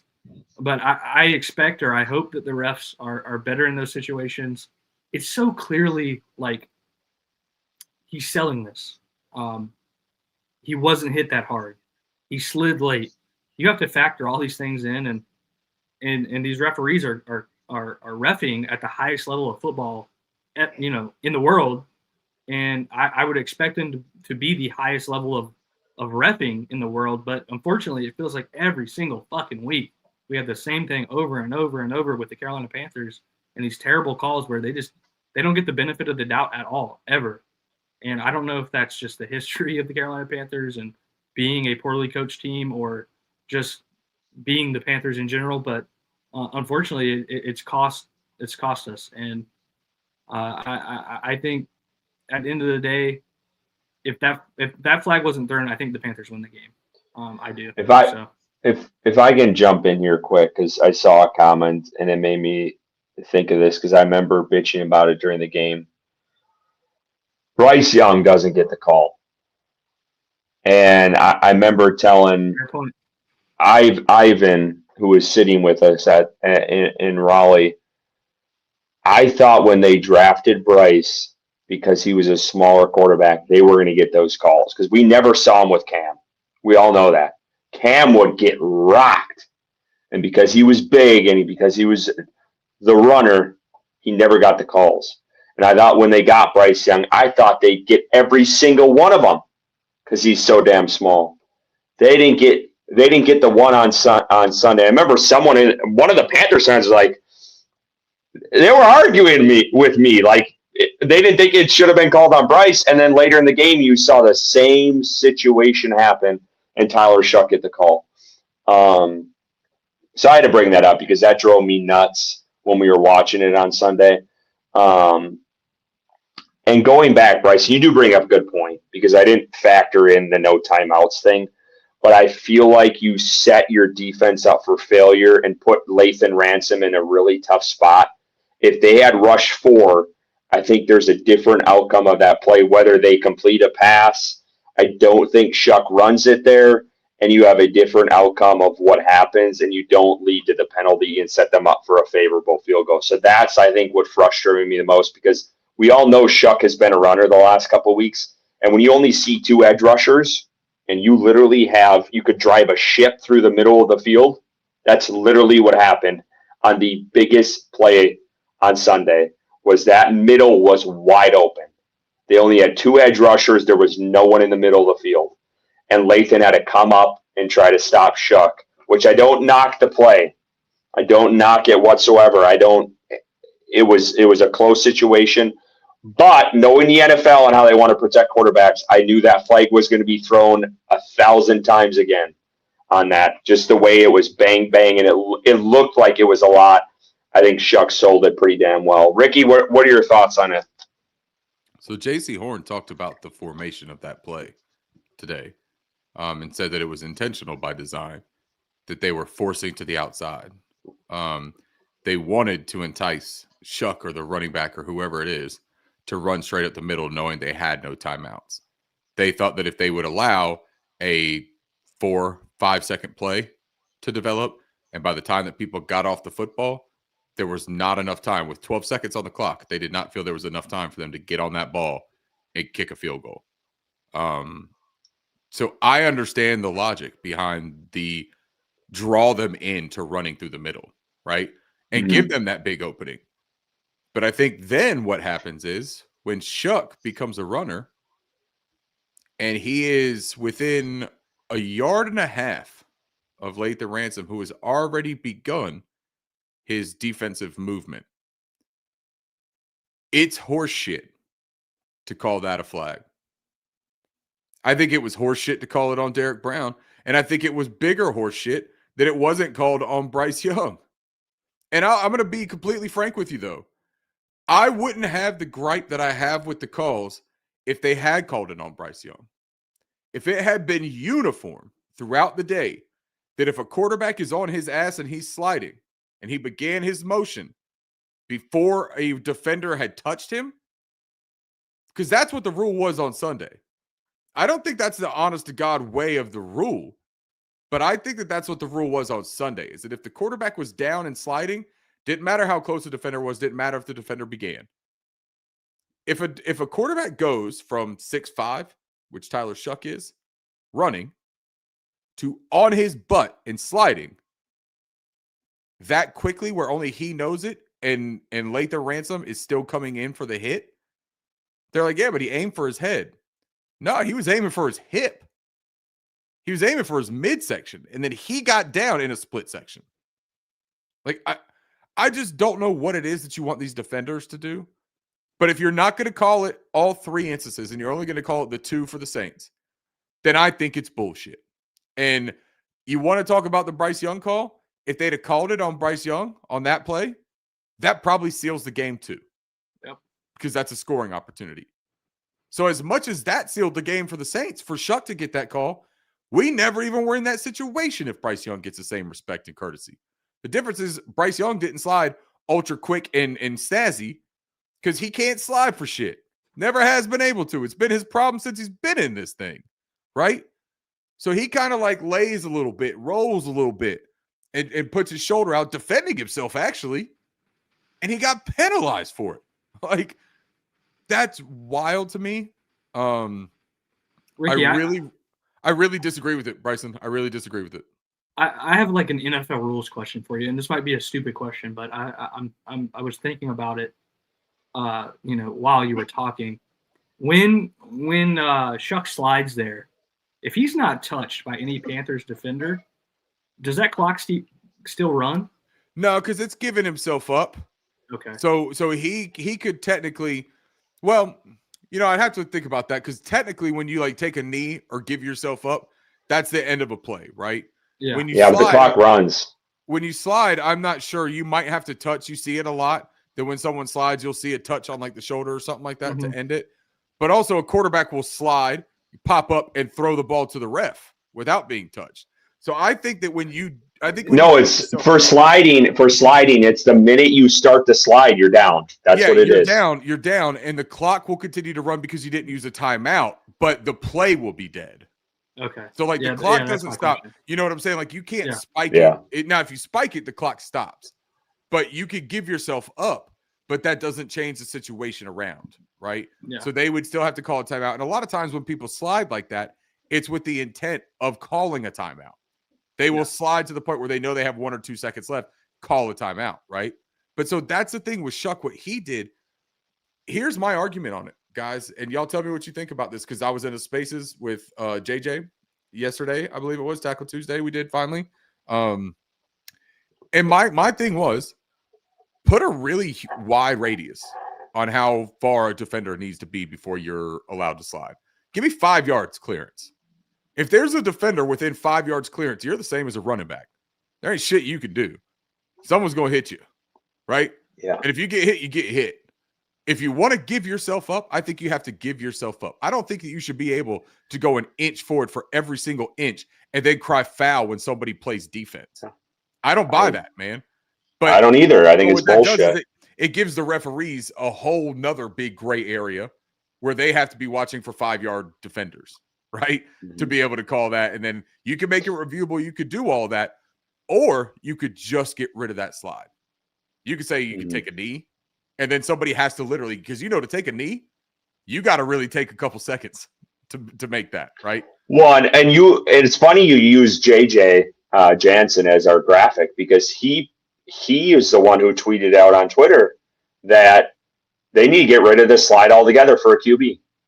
Get rid of it. And I think that was your proposal, right? That was your proposal. Like, why? What about getting rid of it? Because quarterback is the only one who uses it. That's the only. You never see anyone else use a baseball slide unless they're doing a celebration. Yeah, like, it doesn't happen. Tyler Lockett would go down every now and then and do some stupid shit, because he didn't like getting hit. He was a little fella. He didn't like getting touched like that. But for the most part, it is a quarterback's like aid. And so what you do is you either make it so that it is very difficult for them to benefit from it. If it's about safety and it's about giving themselves up, I'm cool with that, man. Player safety is very important. I have no issue with player safety. But if it's about manipulating and gaining an advantage, then we're talking about like a cheat, if you will. And I'm not into that, man. Like, and all QBs do it. Like, I'm not sectioning out anyone, because they don't get called for it though. Even Bryce Young, like a couple of weeks ago, he tried to get a little bit more extra yards when he got hit out I can't remember who it was. It might have been the Packer game where he kind of like tiptoed along the sideline and then got nailed, and they took away the penalty. Yeah. So that happens, and like Patrick Mahomes tries to do that, and Patrick Mahomes just has his pocket he has the pocket of the refs. But yeah, there needs to be a more clean cut way, because you're getting to the point where Tyler Shuck literally admitted to an NBA flop, and it's okay. And I have massive issues with that, because that could have changed the outcome. Now, I know their kicker, it sounded like he was kicking 60-yarders pregame in that, from what the broadcast was saying. I fucking hate this glazing on these Saints. But you got to still kick that in the game. And that's a whole different ball game than kicking pregame fucking layups. Like, let's be real here. It's a whole different beast. So, yeah, I mean, it was a shitty situation, and it mounted over the game. Like the penalty, Ricky talked about that 11-minute drive they had. It was like loaded with penalties. It was like every time there was like, oh, Carolina's going to stop them. Here comes it was like bailout after bailout after bailout. And that's, I think, the frustrating, and I kind of want to transition to that, was the penalties, because we haven't really talked about that a ton. Carolina is one, if I have this right, and someone can fact check me on this, I think they're one of the least penalized teams in the NFL, like top 10 or top 15. Yeah. This was very uncharacteristic of them, but the penalties, we need to talk about that, because that was a massive, and I know we're almost 90 minutes in and we still haven't gotten statistically speaking, so we need to get moving. But the penalties, let's talk about it for a minute, and then we need to talk about the last two defensive drives, because we did not hit defense enough, and I thought they failed in that part of the field on Sunday. So penalties, Bryson, what do you think? What did you think of the penalties in this one? And then we'll get this thing moving along. Yeah, I saw this floating around on Twitter, and I'm going to keep it short and sweet. The Carolina Panthers were the most bet on sports team to cover this past weekend, and they were uncharacteristic. Oh, my God. I can't say the word. You're having a Curtis moment here. I know. They committed more penalties than normal. All right, and throughout the entire year, haven't been a highly penalized team, but fifth in the league with penalties, and fifth most. They're fifth most. Fifth best. They rank fifth. Okay, that's what I thought. And then they're the most bet on team to cover, and then that's when Vegas interjects or the NFL. I'm not a big conspiracy guy, but I think the NFL is a business, and it's about making money. And I think I think it maybe it's a coincidence, maybe not, and I think that might have played a role in it. I love you, Panther Bo. So what I think about the 95-yard drive and the penalties, the plethora of penalties in general. You guys ever seen the movie Fear and Loathing in Las Vegas? Johnny Depp, Benicio del Toro. You guys never seen that? Okay. So it's based off of a book. The guy. What's it called? Fear and Loathing in Las Vegas. No. You've never seen it. Fantastic, trippy movie. Hilarious. But what it is these two guys, the one guy and then his imaginary friend, based off of basically his drug-induced coma that he is walking through. But they go to Vegas, and if it wasn't for the mescaline, acid, and cocaine that they are just ingesting at the highest and most frequent of levels, they probably would have just went and got cheeseburgers and called it a day, and it had been a boring regular day out in the desert, right? But with all of the drugs that they kept on throwing into the mix, they ended up going through the craziest day you've ever seen in your life. But it was all drug-induced. That's exactly what that 95-yard penalty or that 95-yard drive was for me. If you're not getting the Saints out of second and 23s and third and 15s, and the Carolina Panthers were called for, or helped out with some stuff too, if you maybe just quit with the shit that you're calling every single snap. I mean, I can't remember exactly how many penalties were called on that play or on that drive. I want to say it was like 5, maybe. I want to say 5. 5 penalties on an 11-play drive is wild, bro. That's every other play they're calling a penalty. And some of them were big moment penalties. The refs cannot be as involved in the decision of football games as they have become. Amen. I don't know. I won't put the hat on to wonder if what Bryson is talking about. And Bryson, I'm not saying you're crazy for that. There's every reason in the world to be skeptical about those things. Man, like the NFL has FanDuel odds running across their fucking ticker on Sundays and then have it illegal for certain gambling activity. Like what we're talking about, dude, is we are talking about the world's biggest get your D sucked with a donut on it, right? They want all of the good stuff, but they want all of the other stuff to stay away from it too. They're getting way too cute. Either it's legal and you lean into it. Yeah, look, man, we're a degenerate son of a bitch kind of league. Like we got guys smoking cigarettes on the bench and they're putting in parlays. Come and watch us, right? Just put the little mattress walls up like the XFL and have guys toss each other over. Let's go full blown, right? Like, let's really lean into it. But if not, then let's also remember who this league is and what you're supposed to stand for, right? I don't know, man. I'm very frustrated with it. I didn't think that it was necessarily a fix so much, but I thought it was a really, really poor job on Sunday. All right, we got 2 more real quick, and we need to get moving here. J.C. Horn, Chris Olave. What's going on with that?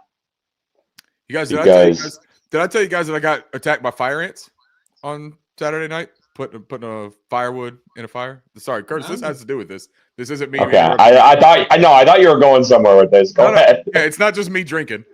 I was putting firewood in a fire pit on Saturday, and firewood had fire ants in it.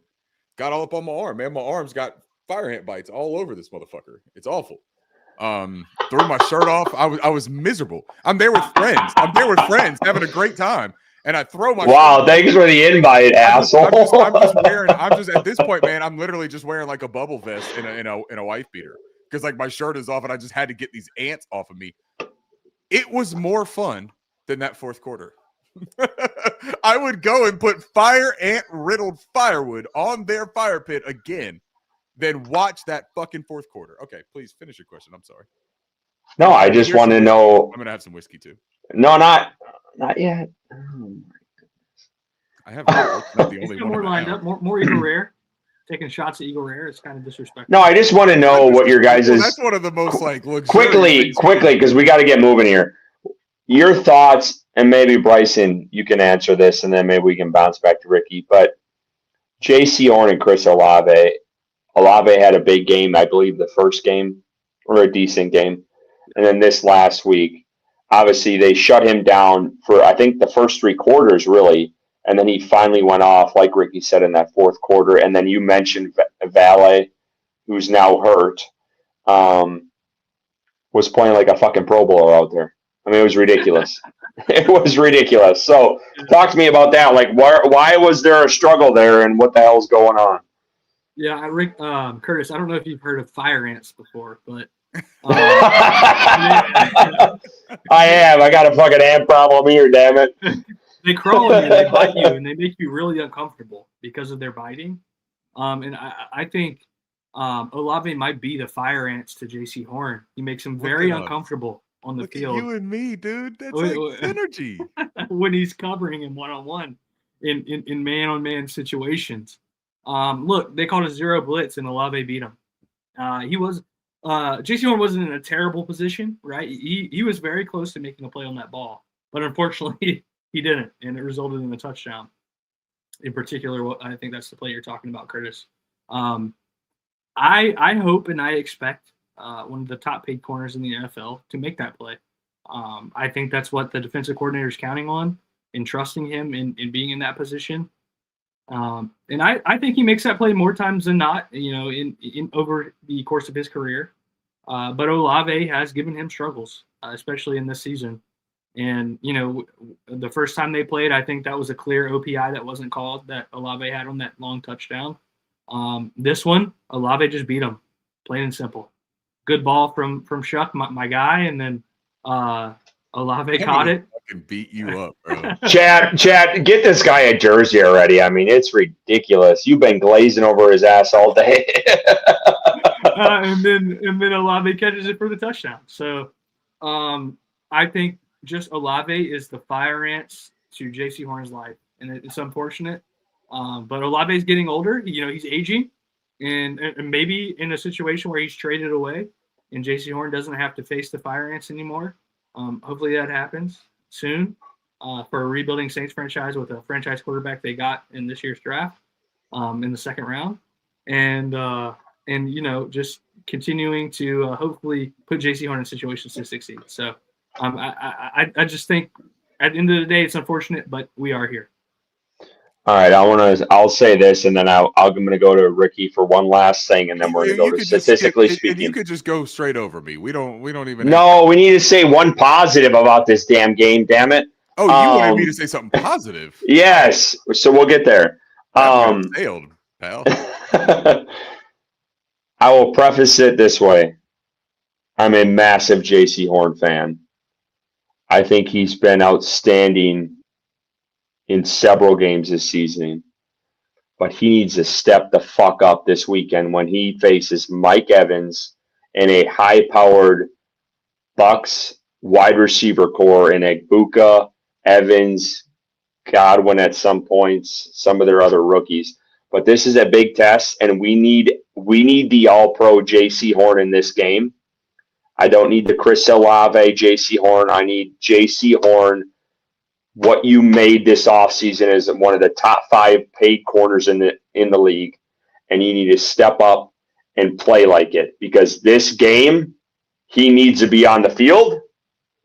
Mike Jack can't be the number one. It needs to be J.C., and he needs to take down Mike Evans, because Mike Evans has given this team fits for, honestly, ever since he's been in the league. He has played outstanding against the Panthers. And I feel like it's a next level every time he plays this team. And J.C. Horn needs to play at an all-time high for this team to have a chance in this game. We're not going to talk much more about it. We're not going to get into it. But Ricky, if you want to take one of the guys in the graphics I made, you're all for it. But give me one guy who you thought played pretty damn well in this game, offensive or defensively, and then we'll get into statistically speaking. Well, one guy, Jalen Coker. I'm just gonna leave it there. You told me to say one thing and told me to shut up. Yeah. I mean, I could tell when you're annoyed with me and you want me to shut my fucking trap. No, you could have went into detail on that. Okay. I think Bobby Brown too, man. I thought he played outstanding. You wanted me to say Bobby Brown because you know I'm a Bobby Brown. I did. I don't know why you didn't. I mean, it was on a Ricky. It was on a silver platter for you. It's my brother. All right. Even Ricky's mom agrees. Ricky should shut his trap. Look at that. Hey, shout out my mom. She was down there. I like that you switched that around too. My mom is gonna feel so bad now that you just turned that into her saying "shut your trap." She's gonna say Curtis much like, no. I'm so sorry. She actually agreed with me. Hey, we got one in the chat. I appreciate it. My mom and my sister, man, they gave New Orleans hell, by the way, just in case. Good. Fans are keeping. We love that. I did want to show one comment real quick before we move on, Curtis, if that's okay, because I got a really good chuckle out of this while you were talking. Katie says Olave and Shuck are both aging. Will be free soon. I do appreciate that. Stop it! Don't give Shuck that much credit. Yeah, Shuck will age himself out next year. Before we get to statistically speaking, sorry, Bryson. Guys, we have a ticket giveaway for the biggest game for the Carolina Panthers this weekend. A must-win. There is no other way to put it. It's a must-win game. 2 tickets, free. We will send them after the episode. You have to be going to the game to get them. Please hashtag on tap in the chat, whether it's on YouTube or Twitter. If you're a member of Panthers on Tap on YouTube, the tap room, you're automatically entered 3 times. And if you give us a super chat, you will get an extra entry. Bryson, you have a total right now. I'm sure it's over 100. 107. 107. So it has not gone up much. Still a pretty good chance. We will be selecting the winner at the end of the episode. Again, thank you, Panthers Culture, JJ Hardy, for donating one of those tickets. We went in with him to give you guys a pair. Hit statistically speaking. Well, hold on now, because I'm uploading it because I was a little bit late. Right. Hey, take it easy. I was a little bit late getting in here. Okay? Swing and a miss. I'll let everyone know why I watched the percentages go. I have opened my Cold Mountain, which was my third beer. Oh, that's all we were. That's all we were drinking on Sunday. That shit is good. It's the best. This is one of the best winter beers you'll ever have. Shout out to Shout out Highland Brewery. If you have a chance to get up there and get it straight from the horse's mouth, too, go out there. Where is that in? Asheville, Highland Brewery. Oh man, that is some good stuff. There's like the J&K or J&W a little place over there in Asheville, in downtown Asheville, that has like the food court where you can go and you can sit and like people watch. There's like 6 little condos in there. This is a little gym. There's like 6 little condos in there on the 3rd floor that you can actually rent like through like an Airbnb, and you get to just like go your private little way. But there's a Highland Brewery tap room in there. So if you really want to, you go catch a show or something like that in Nashville. Make sure you hit the Yacht Club. Yacht Club is this little like hardcore rock Jimmy Buffett hybrid baby of a dive bar where you can go and get shit housed for like $10. And then walk back to your place, and you don't ever have to leave, man. You can get a chicken sandwich and a Cold Mountain right there in the comfort of your back home. Okay. I also, before we get to that, because we didn't touch on this. Me. Look at this. Yeah. So we gotta shout out Roaring Riot, because if you're not a Roaring Riot member, the fan club that you honestly need to be a part of, their tailgate this weekend, they are getting PD Pablo to come and perform at this tailgate. We were all hoping it would have been the outcome of, them beating the Saints, and this would have been the decider for the playoffs. That obviously hasn't happened. But this weekend, PD Pablo is going to be performing at the tailgate. It is going to be packed. I cannot wait. I'm still hoping Ricky finds a way to make it happen. And shows up. I'm trying. Man, y'all got to understand, I don't sleep much, and I don't have much time anymore, man. And these old bones are getting tired. Yeah, Ricky's an old man now. It's depressing. But no, seriously, the tailgate this weekend is going to be electric. I know Carolina Mike was there a couple weeks ago. I mean, if you're going to this game this weekend, come to that tailgate. If you're not a member, you can pay to be a guest. It's going to be pretty awesome. So I just wanted to touch on that. Ricky, let's hit it. Maybe this tailgate. He doesn't even hit it on the cue. My goodness. Maybe this tailgate, because you're ruining my fucking day. Maybe this tailgate will be the cause for me to rise up, North Carolina.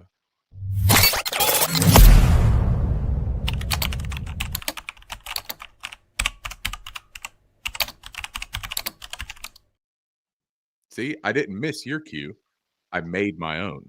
Panther Dog, if you want to DM one of us, we can shoot you that address where the tailgate is. So you can show up and support. Yep. All right, let's get straight into it, fellas. Carolina Panthers offense, statistically speaking, heading into week 16. I did not update the loss column here. I just realized that it still says 7-6. I bet you on some of these other slides it's going to say 7-7. No, maybe not there. Okay, cool. Well, let's hope this. Wait 1 second. This is the wrong. Hold on. Bring this back 1 second, little fellas. We're gonna take a little. I was like, I know I updated that. I know that was. Hey, we're gonna go like this. We'll hit this up while you're getting that. Yeah, so talk about big day. Yeah, big day today. Obviously, the injury report comes out. Some folks don't want to take the Wednesday injury report too seriously. But Ike Ekwonu popped up. He's day-to-day with a knee issue. That knee issue is not – they haven't told us what the hell it is. He said – I think Canales said something today where there's something in there, but they don't know what. I think later in the week we're going to find out what that is. Tedero McMillan got – terrible thing to say.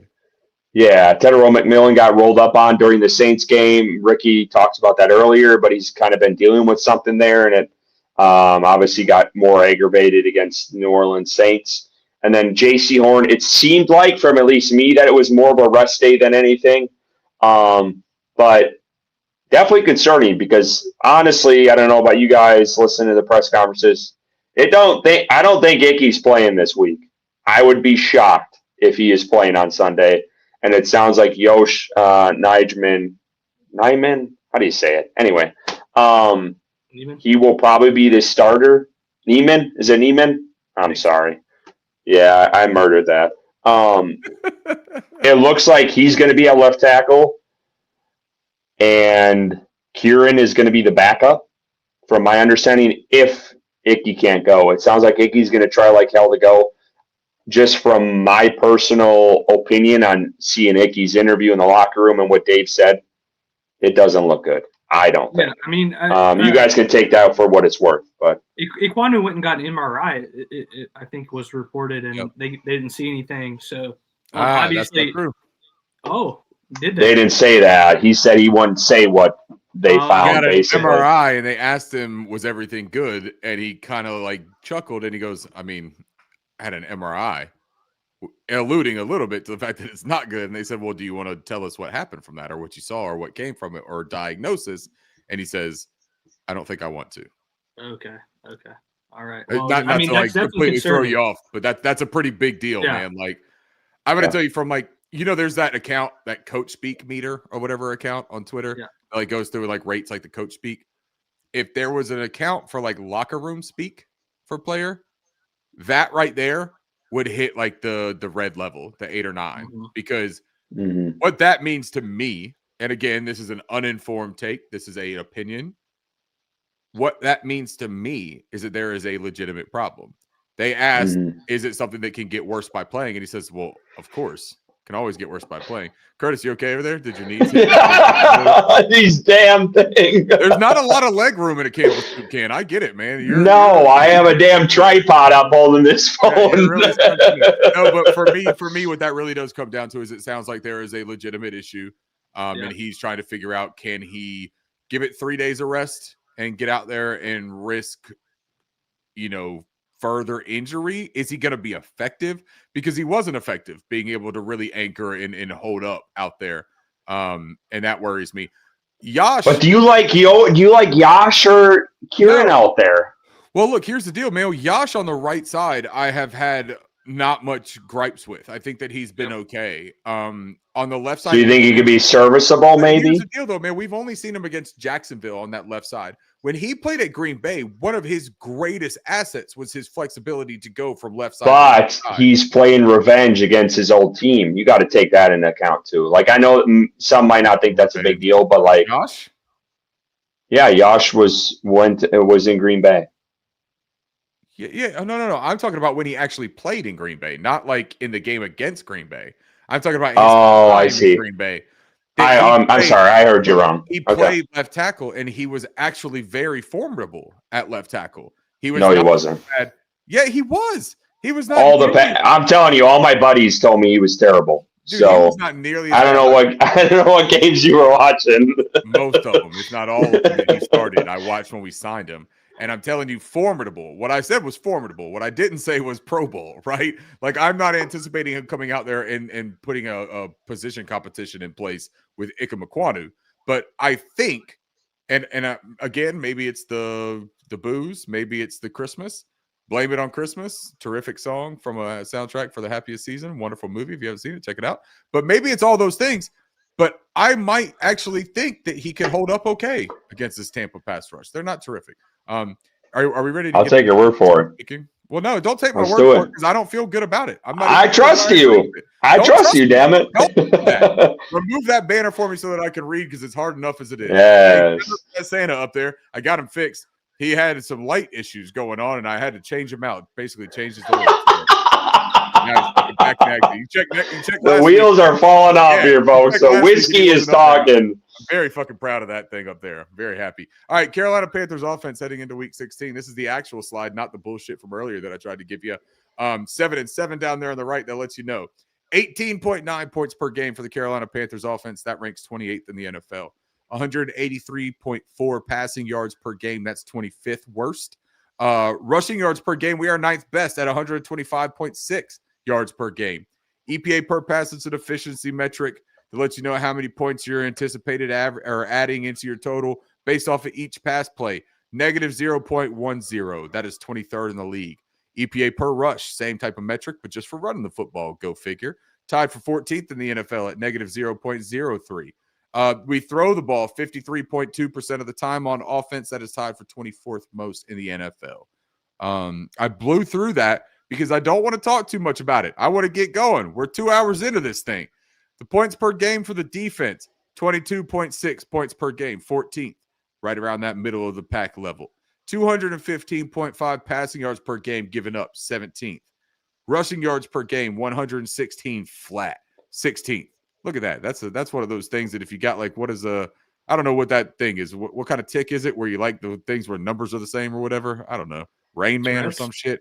Yeah, Rain Man, whatever that shit is. 116 rushing yards per game, 16th. That sounds good to you, I bet. EPA per pass play on defensive side, we are 26th in the NFL at plus 0.06. So every single time that a team passes against us, their expected points added on those plays actually goes up. EPA per rush play, tied for 22nd in the NFL at negative 0.01. And defenses or opponents throw the football, not defenses. Defenses never throw the football against us. That's good news. Opposing offenses throw the football against us 55.3% of the time. That is 21st in the NFL. And again, you can check my accuracy here because I have the 7-7 on those slides. This is the real deal. All right, let's get into some keys, ladies and gentlemen. This is the shit that I like.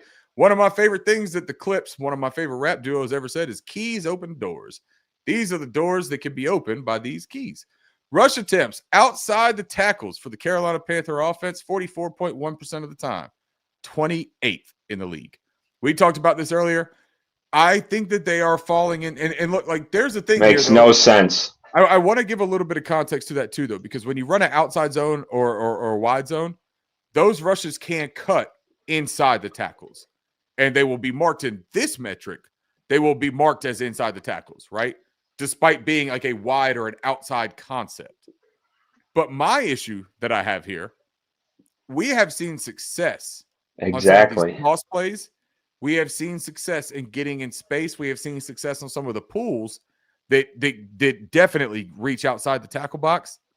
I think that they've got to get back to that, man. Like why is it so obvious to us? I don't understand it. They've got to get back to that, I think.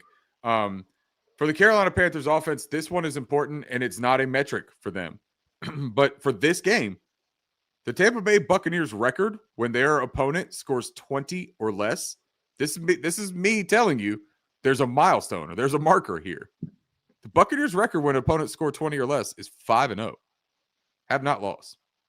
So the Carolina Panthers have got to put points on the board in this football game. You cannot do what you did against New Orleans in both instances, where you sit there and you keep it close, but you don't capitalize on those opportunities. You have got to finish drives, and you have got to score touchdowns. Yards before contact per rush attempt for the Carolina Panthers offense, 1.35 yards before contact. That's 16th in the league. We'll talk a little bit more about that when we get into the keys for the Bucs. Man, Bryson, this one hurts my soul, brother, because this has been a bad metric for us all season. But one thing that I have rested my cowboy hat, my Clark Griswold hat, and every other hat that I brought into this foray has been the fact that there has not been a 30-second next to that shitty little metric. This week, we are. We are the worst team in football in quarterback pressure rate. That's what I don't understand about that, Ricky, and you'll explain it to me. They had 5 sacks in this game. How many dropbacks? That's what I'm saying. No, I knew you'd explain it for me, but it's just the problem is the quarterback pressure is the amount of or the percentage of pressures that come per dropback, right? So like when they're throwing the football, how often are you getting pressure?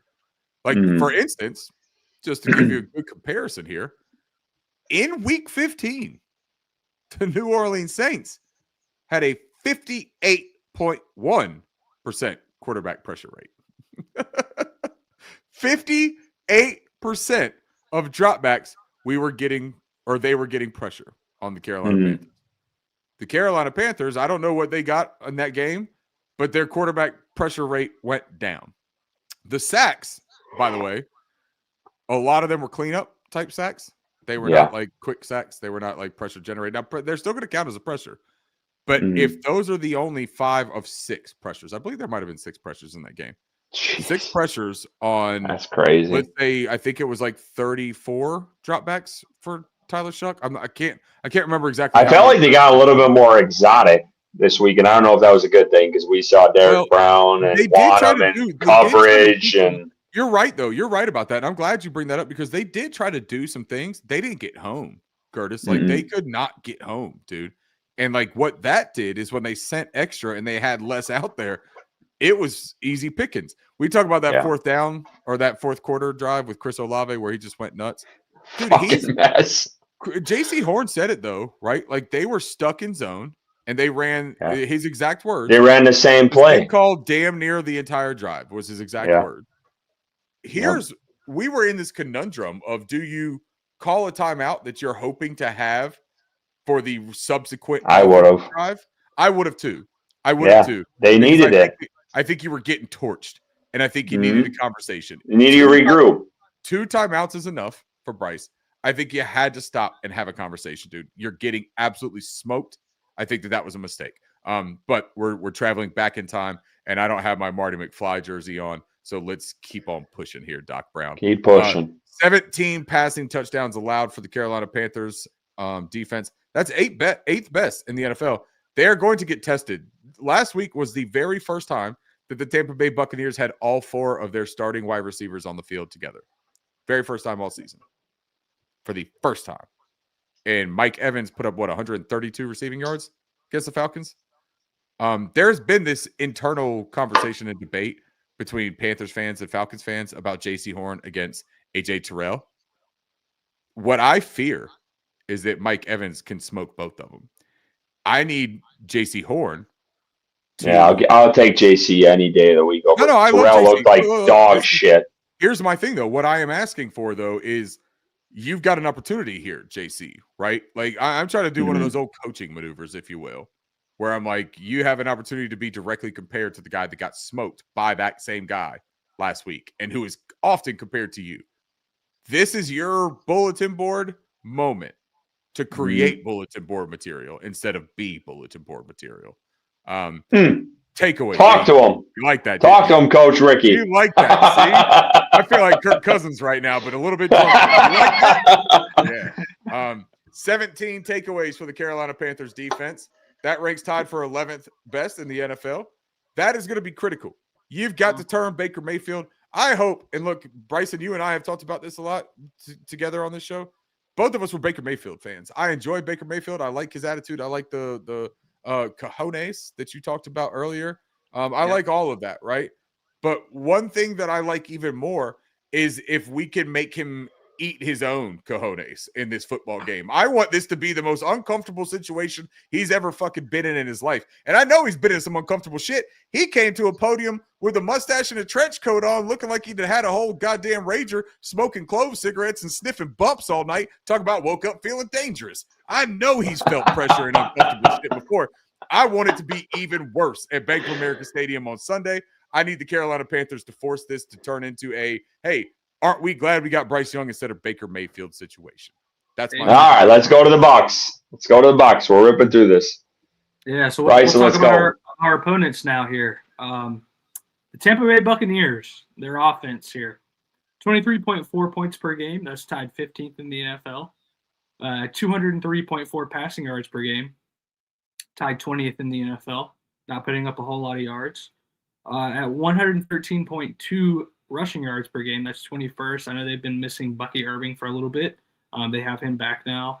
A dangerous running back. I'd be remiss to say I'm not afraid of him. I think he is electric and can make some plays versus this defense, so they're going to have to pay close attention to him when he's on the field. Negative 0.12 EPA per pass. That's 24th in the NFL. At positive 0.01 EPA per rush, that's tied 7th. Again, that running attack is dangerous, and I think that the Carolina Panthers are going to have to key in on that. 56.6% of the time, the Tampa Bay Buccaneers on offense are passing the ball, and that's tied 14th most in the NFL. And you can see that record down there in the bottom right. Hey, that's the same record as the Carolina Panthers. So if the Panthers win, that's probably a good thing. Going up a game on a team that they are fighting for the division with. All right, their defense here. 25.3 points per game allowed, 24th in the NFL. At 246.9 passing yards per game allowed, that is tied 30th. The slide clicker's in the way. I think that's 30th. So the pass defense, and they lost McCollum, if I'm not mistaken. Is that right? Correct, Ricky? One of their top corners. Lost him, so that number should be going up, I would imagine. You lose one of your better players in that secondary. At 101.4 rushing yards per game, that is tied 10th in the NFL. So that rush defense with Vita Vea and those guys on that defensive line, pretty stout. But that doesn't mean discipline. They show good discipline on that defensive front. Yeah, and that doesn't and that doesn't mean that you go away from it early on. You keep pounding that rock. We talk about it every week. It's what this offense is predicated on. Just mix it up for your boy, Mix it up. And look at that, at 0.00. Who keeps changing the slides, damn it? It's got to be Curtis, because I haven't touched a single fucking thing, and he's over there with his hand up on the monitor. I ain't touching anything. He reminds me when I was growing up with my dad, and I I'm not doing anything now. You got your hand up on the monitor like this. No, I haven't. I'm not doing anything. All right, let me get through this quickly before it changes again. All right, Ricky talked about the perfect number or whatever the fuck it was called, Tourette syndrome. Oh my God. All right, Curtis. Oh my Curtis. god! All right, I'm All just right. skipping that shit. All right, I'm done. All right, hold on. What is going on? Wow, that is crazy. It just skipped over it. Huh? Hey, look at this. Okay. Go to the keys, because now you're starting to make me feel like I'm in Fear and Loathing in Las Vegas right now, and I don't fucking like it. It's a ghost of Christmas past. Good God! All right, please stay on the keys here.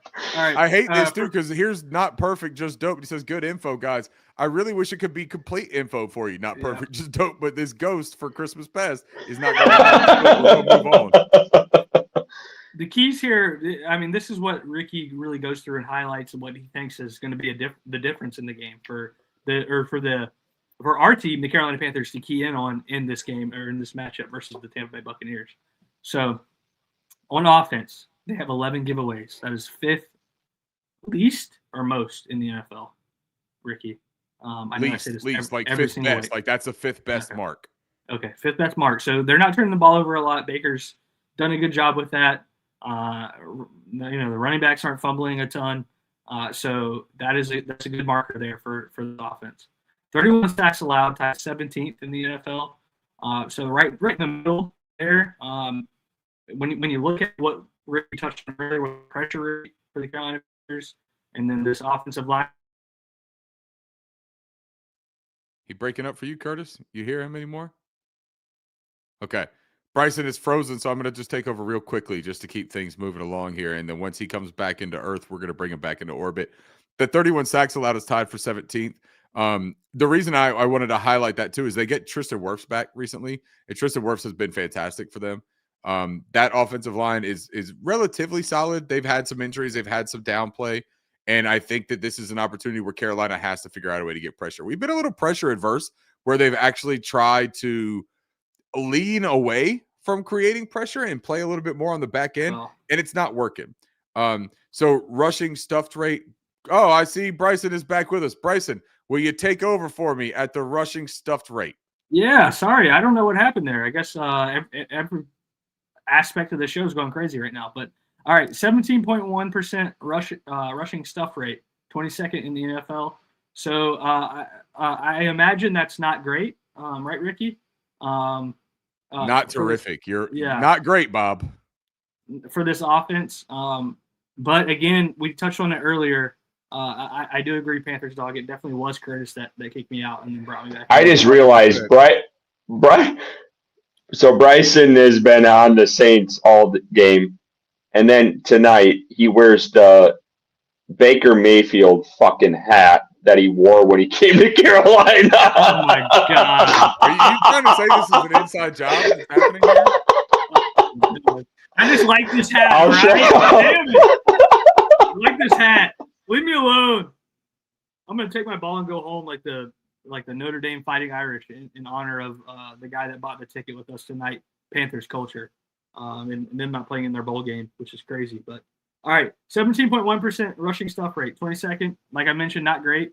But they were missing Bucky Irving for a while, and he is back. So again, I do think that is a player that is dangerous, who has shown to hurt Carolina in the past, and I think that's a player that it's going to be very important in this game to stop. Now moving to the defense at 1.73 yards before contact allowed per rush attempt, 28th in the NFL. Got to exploit that. Got to exploit that. The offensive line has to play well. They have to block. They weren't giving up a ton of yards, right? When we looked at the numbers. No, that's where that becomes very important, is that line of scrimmage, right? Mm-hmm. That battle right there. If you want to not get the rushing stuffed rate that we look at with the Buccaneers on offense, if you want to be able to get positive yardage on a consistent basis, which is honestly, it's a staple of Dave Canales' offense, is to not take negative plays. Like, that is a staple of the offense that he wants to be able to execute. We have to take advantage of the fact that their defense is giving up push at the line of scrimmage. And Yosh, Bryson, oddly enough, may not be terrible in that regard if we lean into that kind of play action type of game plan. Yeah, Yeah, Josh Mijan. Great left tackle. I think he's gonna do good for Carolina. All right, 20 takeaways, tied 7th. So this defense is opportunistic. They're taking the ball away, but we touched on earlier. They're missing McCollum now on that defensive side of the ball, but they still have some players, and they can still take that ball away. So the offense has to play smart. Jamel Dean, Antoine Winfield Jr. Yep. There's a rookie that plays on there that some people think is a pretty good cornerback. His name is Jacob Parrish.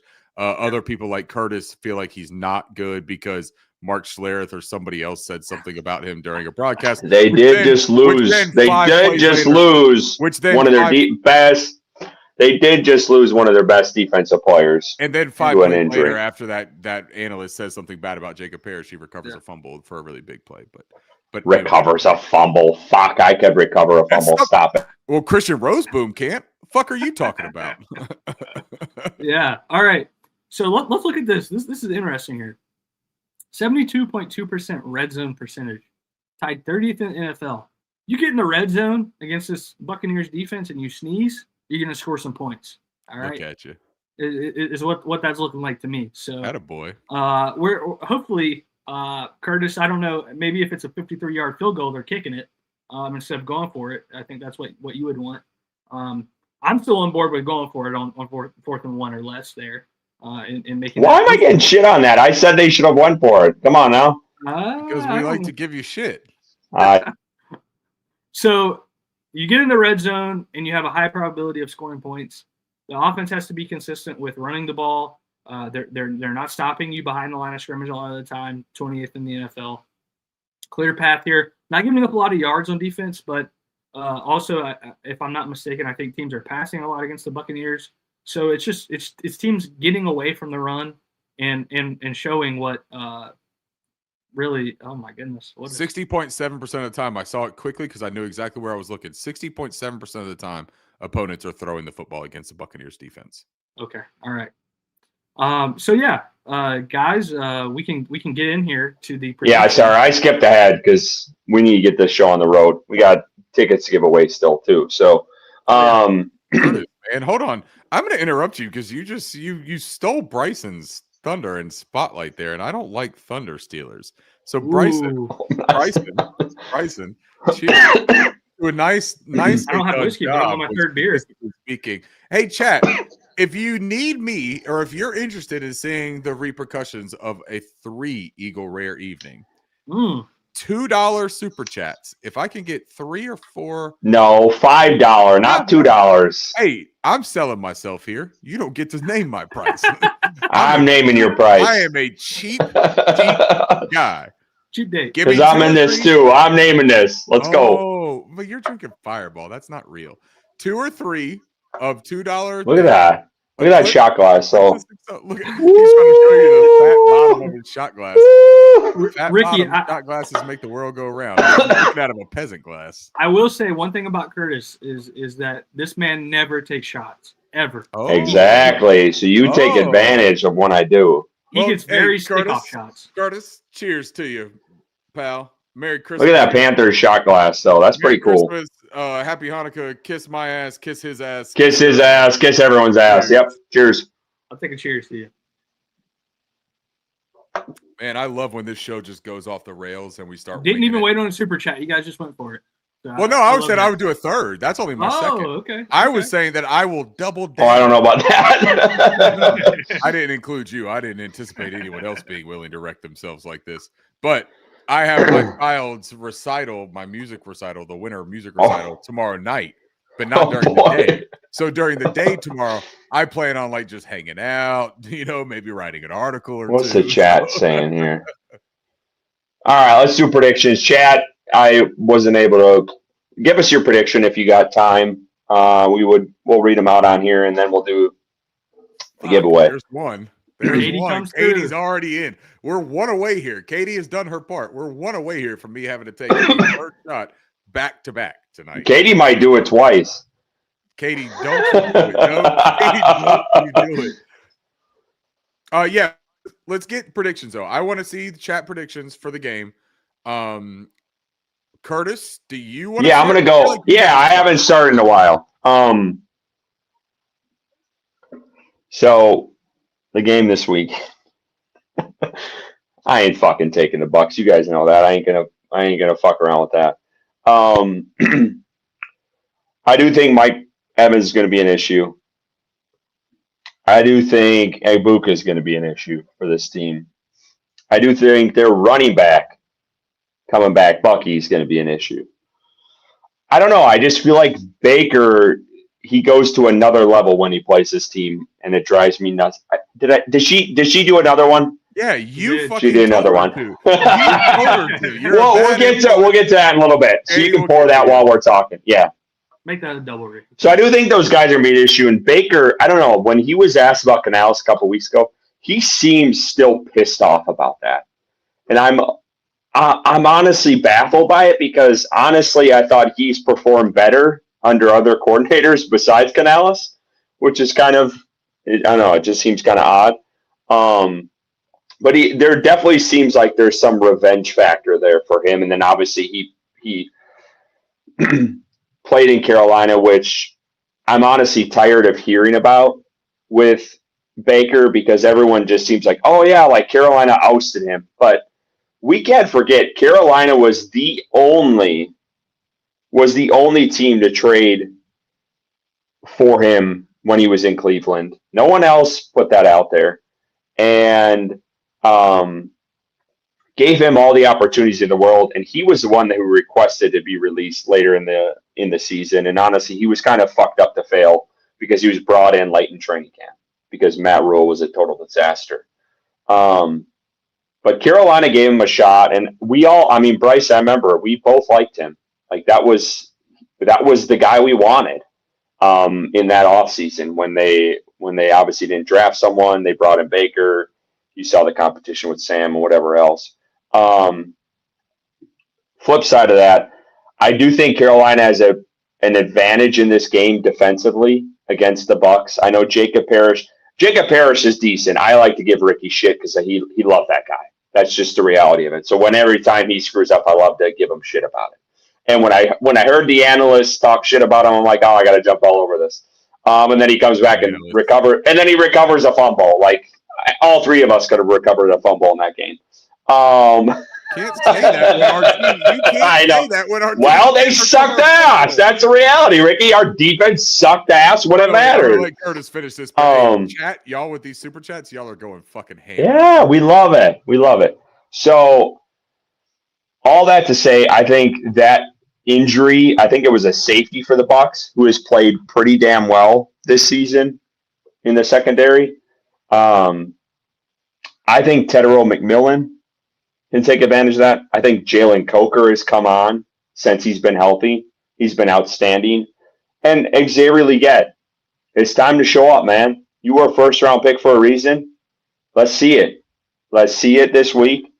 I think Bryce Young, I think Dave Canales learns from this past game. We've known that. He learns. I feel like Dave Canales learns from his mistakes, and we talked about it before. Does he learn in game? I think that's his biggest crutch. And I think this defense comes out with some vengeance this week. They know what this game is. They know what the stakes are. They come out big here. I'm going to go 28-17 Carolina wins this. Ricky talked about 20 and under. The Bucs have been 5-0 up to this point. Carolina needs to score points here. But I do think at home, this is going to be a playoff game. It is a playoff atmosphere this weekend. I think Carolina takes care of business 28-17 and lives to see another day. Ricky, you've got some answering to do, so I'm going to let you go next here. Got some answering to do, dog. Yeah. Like, I thought I was just kind of like, tempting fate a little bit, just playing around. Thought I might get one or two nibbles, right? Like, no. I threw the fucking line out there, and I got a whole school. You got to show me them all because I didn't get to see them. Well, so look, I'm going to show you all the super chats we have, but the first thing I'm going to show you is that this glass here, this is not a shot glass. This is a I gotcha. glass, and it is halfway full. This is at least 2.5 shots here.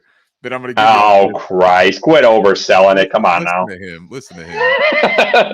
Curtis acts like I just said it's 13 inches. Oh, look at that. Okay. All right, guys. All right, so let's start off with the first one here, right? I'm gonna regret this, but let's go. Katie, one of our avid listeners, one of my favorite commenters. Katie. Dave Canales, work on some things this week. Ricky. Katie, number 2 tip. Work on things twice, Dave. I am begging you. Kirk Pittman. Appreciate you, Kirk. One of the members of the tap room. Members? Hell yeah. 24-23 Panthers. I like that. That's a close game, but it's a good one. I'm also going to come in here and give you Panthers tone. He didn't do the super chat, but he did. He's one of our members. 31-30 Panthers. Also close game. Look, I'm sensing a theme here. Ray Forenash. Another member? Right. Another member. $2 to encourage Ricky to continue to drink. I appreciate that. Panther Dog, we expected to lose. Then 28-24 Panthers. Katie comes in a third time, ladies and gentlemen. One more time because I woke up feeling dangerous. I think that's another entry, by the way. I believe it is as well. Yes. Yep. That's $6. That's another entry. Talon, my man, $5. Another entry right there. Keep pounding Panthers 27, Bucks 24. And then just for shits and gigs, not perfect, just dope. Throws another $2 in there just to make sure, just to throw that nail in Ricky's coffin that I drink another gigantic shot, which Curtis will try to tell you it ain't much, right? But I'm going to show you like this. Here's a beer bottle, and here's the glass. Yeah, that is a lot. It's a lot of whiskey, ladies and I gentlemen. Appreciate that, Ricky. I'll do the mini shot, but I'll take it. Bryson, we don't want to talk about girth. We're not there yet. Everyone's going to leave the room. We haven't hit Ricky's graphs yet. Let's stop. I don't do those anymore because they got me too. Yeah. Hey, cheers, everybody. Cheers. After I guzzle this bucket of whiskey, I'm going to tell you what I think about this Panthers game.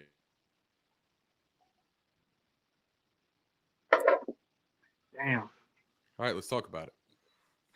So, Carolina comes into this game having given up a golden opportunity, sort of like Bryce's Saints sweatshirt he's wearing there. But they didn't. So I wrote an article at the beginning of this week. Guys, I don't know if anyone read it. What I love to do is I love to tie like pop culture into my articles. I'm a weird writer, dude. I am not a classically trained writer. I didn't go to school to write. I write because I like doing it, right? And I like to talk, and people for some reason think that I can do stuff.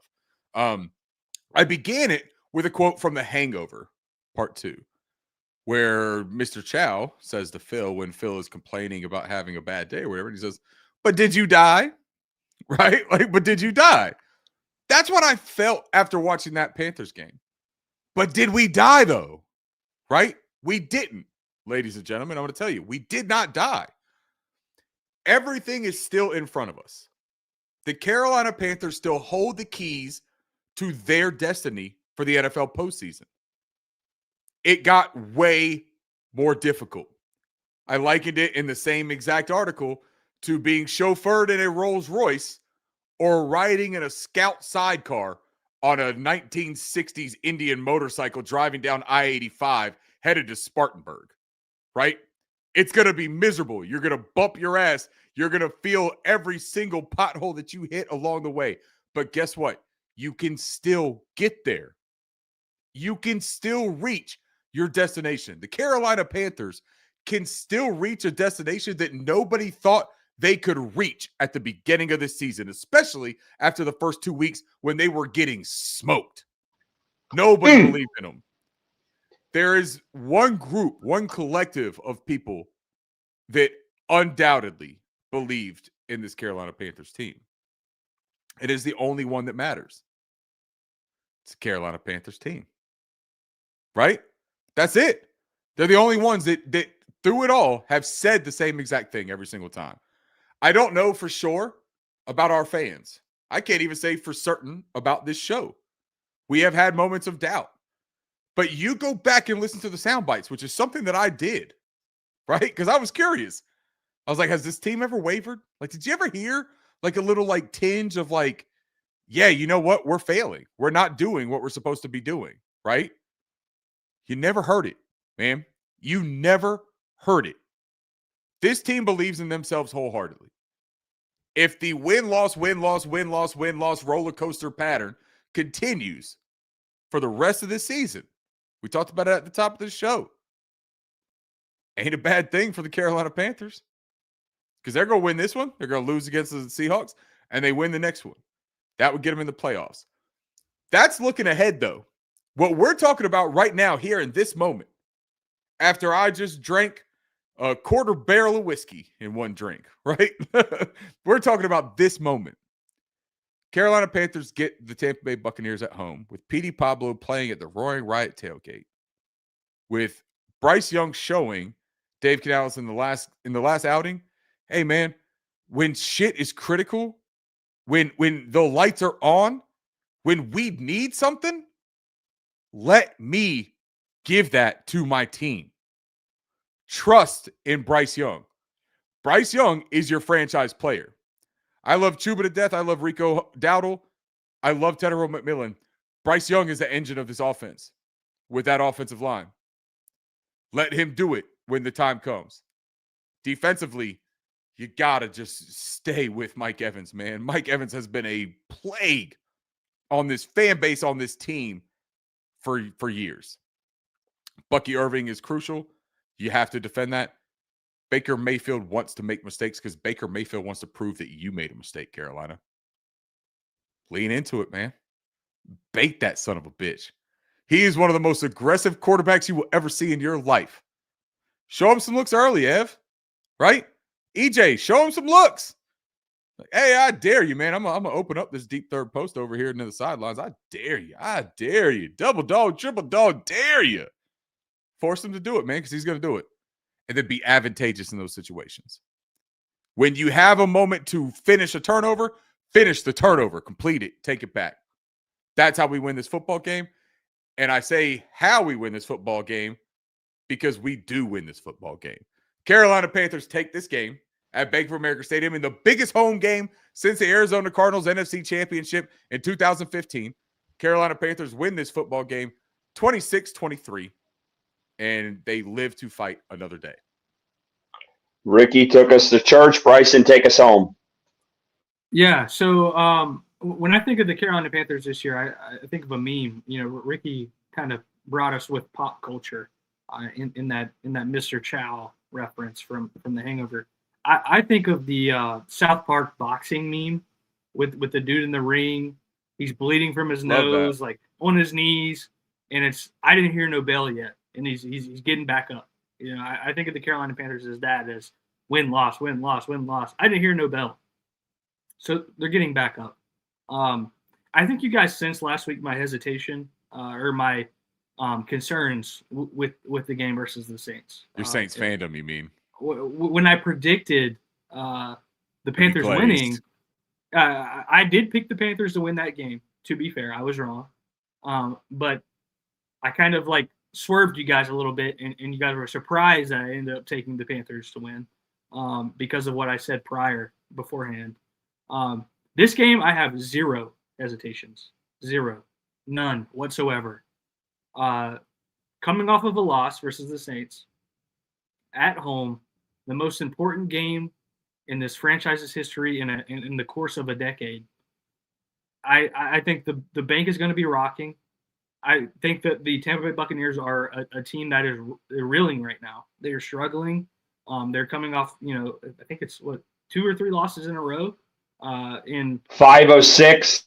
5 of 6 they've lost. They're not good. They've lost some key pieces on defense. I think this is a game where Carolina comes out and they really show that they want to take control of this division. Someone's got to win this fucking division, guys. Someone has to, right? Like, no matter how much either team wants to show they don't want to win it, at the end of the day, someone has to. And I think Carolina Panthers are going to show that they want to in this game. So I'm – also to add, the Carolina Panthers are underdogs. They are 3.5 point underdogs in this game. So we are back to being the underdog. So I'm taking the Carolina Panthers to win this game. I feel pretty confident in that prediction, and I'm going to take them 27-21 over the Tampa Bay Buccaneers. And we're going into next week versus the Seahawks with a win. I love it. Bryson, if you can hit up some of the chat because I cannot see them. If anyone has chimed in while Ricky is going to relieve himself. Yeah. Katie, he's going to pee, guys. Let's chill out here. Katie says Baker's going to throw one right into Mike Jack's bread basket, which I think is definitely a possibility. I hope so. I would love to see that. Kirk. I would love to see. Off of that, I would love to see a J.C. Horn interception redemption. He is pissed off.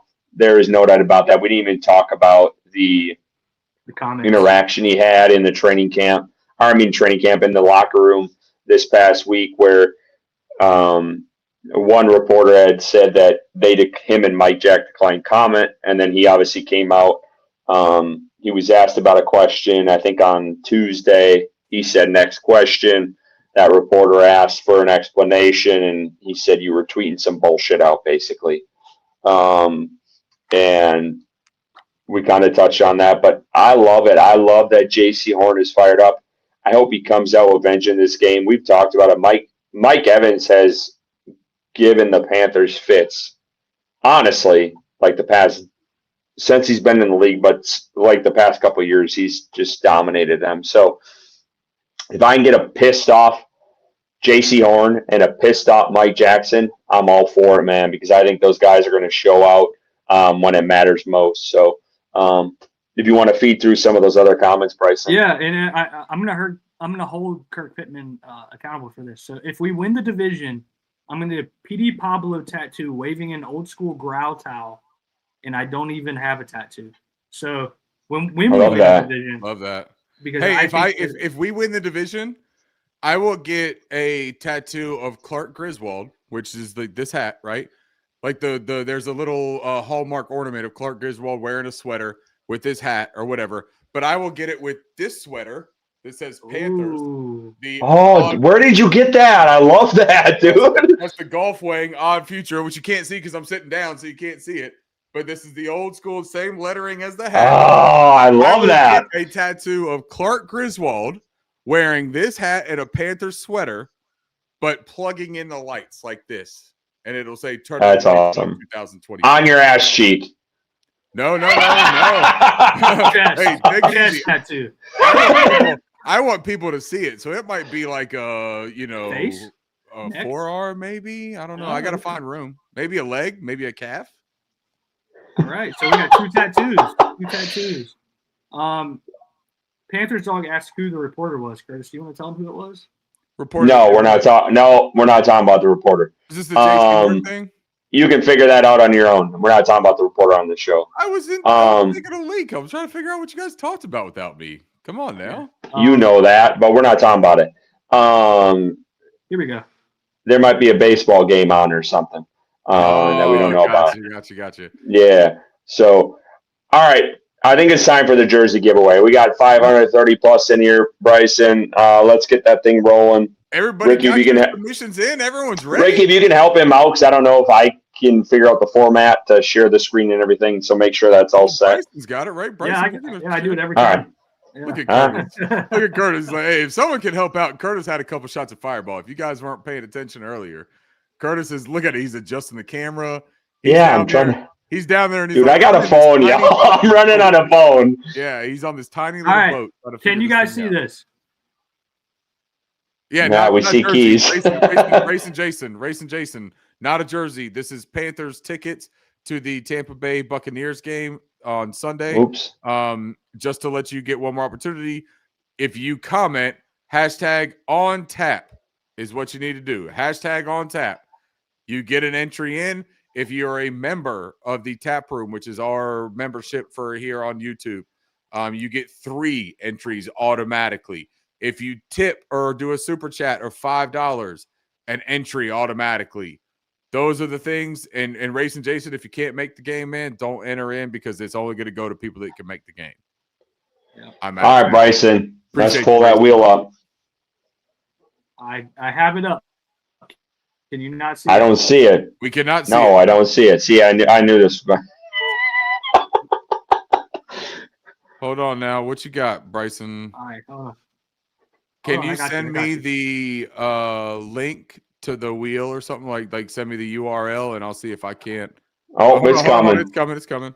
We're getting us. There it Oh, is. there it It's is. just a big, heavy wheel, man. That's all it is. Yeah, Did there's the a lot. same exact Hey, thing as I did prior. Look, let's we got a shuffle. little Let's extra- show them through. Let's shuffle through all the names. We appreciate every single one of you guys who have entered in. Bryson, do you have a number on how many? 110 entries. 110. 100. So 110. Fuck yeah. This is 2 tickets to the biggest game of the season this weekend at home. Panthers are wearing black helmets, black jerseys. I don't know what their other combo is. This is section 535, row 15. I think seats 7 and 8. I will be sending them to you. Again, this is for anyone who can actually go to the game. We want you guys loud, proud, and cheering against the Bucks, And cheering against the refs. Shout out our friend JJ Hardy, Panthers And coach, JJ Hardy. Thank for you. donating one of those 2 tickets, because without him, honestly, like we talked about doing another giveaway, but JJ was the one that really facilitated. No, it was him. It was him. Give him whole credit on this. This was an awesome thing he did that he benefits nothing from. You guys have to understand, JJ is not a member of this podcast. JJ is just a genuine friend offline, a real life friend to all 3 of us, and he wants so badly for Panthers fans to enjoy this moment, because it has been a moment that has been fleeting in our recent past. So and it doesn't go unnoticed. We've had those. I haven't, because I'm not lived here long enough, but we've had those playoff moments. It'd be nice to give this ticket away to someone who hasn't had that moment yet, because it's been so damn long. So, Bryson, without further ado, let's do this thing. All right, we're going to spin it a couple times. So the first one will have, obviously, first dibs, the first winner. And then we're going to do a second for a backup and a third for the second backup to the giveaway here. So I'm going to go ahead and spin it. I'll shuffle it a couple more times so you guys can see. Shuffling the names, completely random here. And I'm going to go ahead and click and spin it. So good luck to everyone.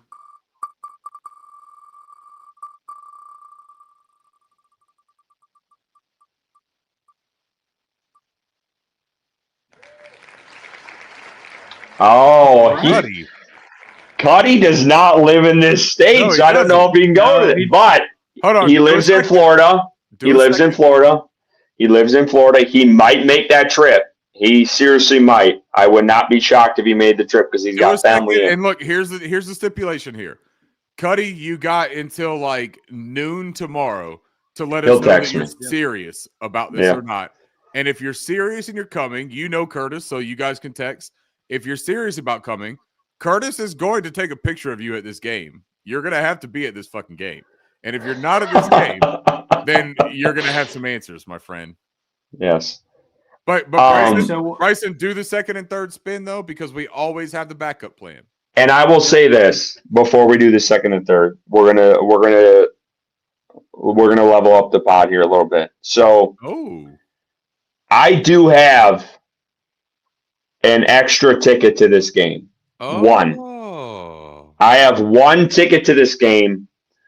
You would sit next to me and my wife and our child, so but you would be able to go to this game. Yeah, you would want it.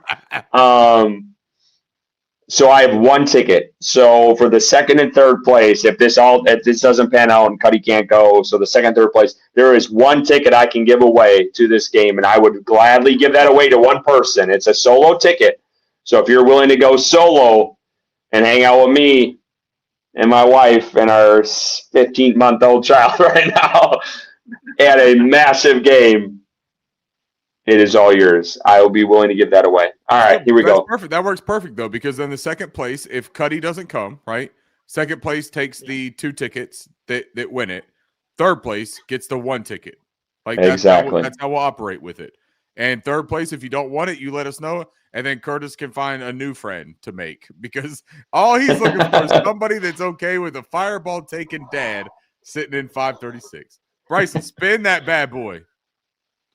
Spin that wheel. All right. Look at Panther let's Stone. go. Panther Stone says, I only need one.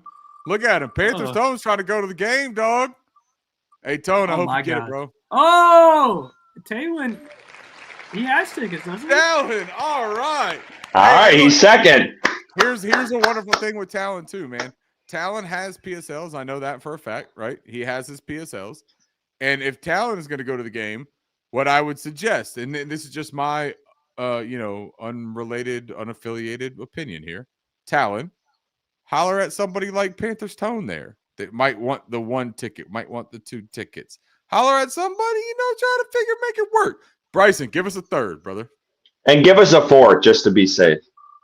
Jesus Christ.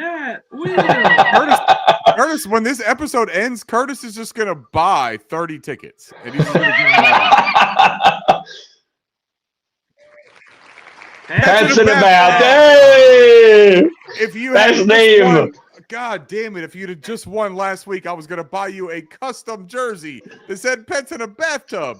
What a tremendous win for Pets in a Bathtub. There's never been happier Pets in a Bathtub than right now. These are the happiest Pets in a Bathtub you have ever known in your entire life. Because these Pets in a Bathtub. All right, one more just to be safe, Bryson.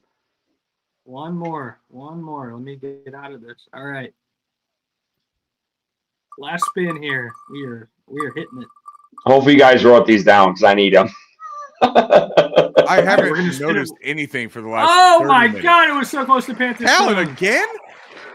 All right, I'm going to spin it again. Don't worry. Spin it one more time. Hey, Talon, you've already won something. You're going to the game, pal. Like, congratulations to the fan of the year. Must be nice to be the king, right? I mean, Talon is just raking it in right now, bro. Oh, Thick Nasty. Thick Nasty. All right, so Thick Nasty's 4. So we will get that out to you guys. Again, we'll let you know who claims what. So Michael Cuddy, let's hey, for clarification though, right? Let's put this out there on the episode. Cuddy has first dibs at the 2 tickets. If Cuddy can and is going to come to Carolina for this game, then that's the end of it, right? But then there's one ticket that will be available for the second place winner, who was Talon. Is that correct? Correct. Yes. So Talon would have dibs on the first ticket. Talon, the stipulations on that ticket, if you don't need it because you have your PSLs, you would need to either give it to one of your friends or family, because there's only 3 seats or whatever away from Curtis and close to your section, or you would need to give that to another Panthers fan. Those are the stipulations, right? Correct. Okay. Yeah.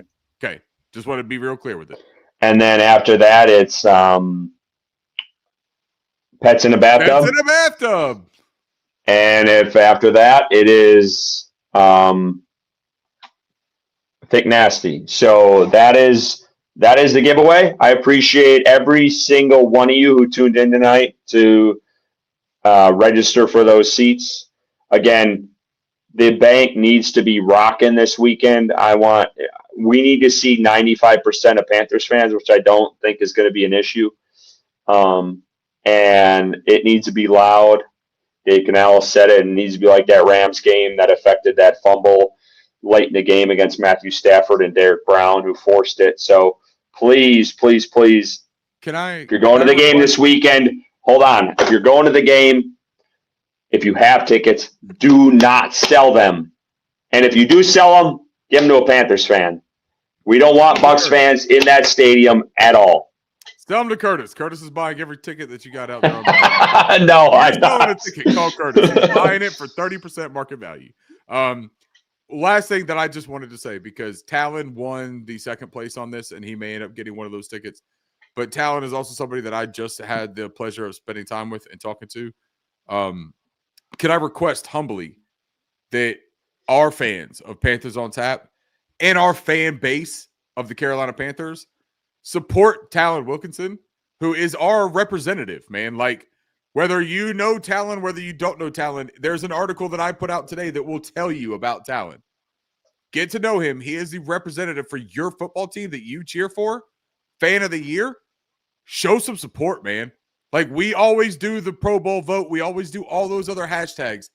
Please, I am asking you humbly, to go out there and support this person in their pursuit of fame. And Ricky, how do you vote? Tell us. How do you vote? Well, first of all, go to my article on Pro Football Sports Network. I've got it on my page. Go to that. It will have the link in it. But go to NFL.com Fan of the Year. Look for it. Talon will be in. There's a grid website, right? When you come up, it will be like a grid of pictures of everybody. And there will be the team emblem. Go to Talon Wilkinson with the Carolina Panthers team emblem. Click on it and you can vote. Here is the beautiful part, friends. You cannot only vote one time. You can vote as many times as you want. Sit there, dude. Take a minute. Have a beer, right? When you're watching this episode, go. If you don't watch it live and you're watching this tomorrow morning, you're like, hey, I wonder what those idiots over there on tap said last night. I know we got a lot of friends that do that. I do. I got friends that do it. They text me on a Friday afternoon. They're like, man, you were fucking drunk by the end of that episode, weren't you? And I was like, yeah, I'm just having a good time, pal. I'm talking Panthers ball. I drank half a bottle of whiskey, brother. Yeah, I drank half a bottle of whiskey. What are you going to do? You know, Tyler fucking Shock, right? Like, what are you going to do? But listen, vote for Talon Wilkinson. He deserves it, man. He's a good man. He's a good person. He's a good representative for this Carolina Panthers fan base. I would appreciate it very much. I voted for him a handful of times today, which is probably like taboo in a way because I wrote an article about him. But sitting down with him and speaking to him, dude, good guy, deserves your vote. Shout out to him. I got one comment I want to touch on before we close up shop here. It's from Racing Jason here. He says, I listen to pretty much every Panthers podcast available because I do a lot of driving for my job. You'll have something special in the knowledgeable and funniest Panthers pod available. Man, so, appreciate you, bro. That makes me feel good, man. Yes. Hey, I want to give Racing Jason a shout out though, because I interact with him on Twitter often. And Racing, I'm not trying to like call you out on nothing, but like you don't have a whole big plethora of followers, right? But you and our interactions are always extremely cordial and knowledgeable, man. And I think what is missing in like this interactive internet shit that we do nowadays is people speaking to people like people without the number count and stuff like that. Mm-hmm. Racing Jason has been a supporter and a friend and a listener for a long time. Yep. And I just want everyone to know that with this podcast, with this Panthers on Tap podcast, that is the basis of what we do here. This podcast is not about subscriptions and followers and stuff. Like it helps us, dude. It helps us reach our goals for everyone else involved. We want to get y'all the best. These tickets that we're giving away right now, do y'all not want tickets down on like the 100 level, right? Like, do y'all not want tickets down on like club level? Like, we need to get to the next level so that we can do everything for y'all. We pour what we get back into y'all. But our listeners are fucking incredible, man. I've only been on this podcast for how long? A year and a half? Year and a half. I have not been here as long as this podcast has been created. And this is the most fun I have had covering the Panthers in my entire time doing any kind of content with the Panthers. And most of that is because of the fans. Some of it has to do with these two beautiful fellas over here as well. Ricky, I appreciate you saying that. And Race and Jason, these comments don't go unnoticed. This is why we do this shit. And that's the reality of it. Those kind words, those like that means something to us. So I appreciate you. And man, that's what keeps us doing this every week, no matter what the record is. So thank you so much for putting that out there. It might be small. You might think it's small, but that hits home. Dog. It ain't so small. Appreciate that it. Shit rules. It ain't small. That shit rules, bro. Appreciate it. Bryson, take us home here.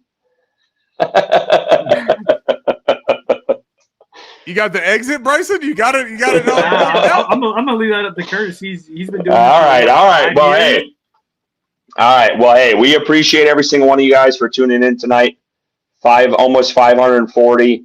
Again, ticket giveaway winners. Please reach out to us. I'll reach out to y'all too as well. Try to get this squared away because we got only a couple days. We need to get this thing nailed down.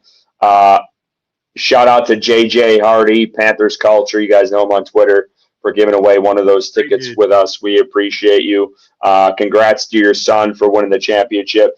Thank you guys all for tuning in. Let's get this W this weekend. It is the biggest game of the season, biggest game in a decade.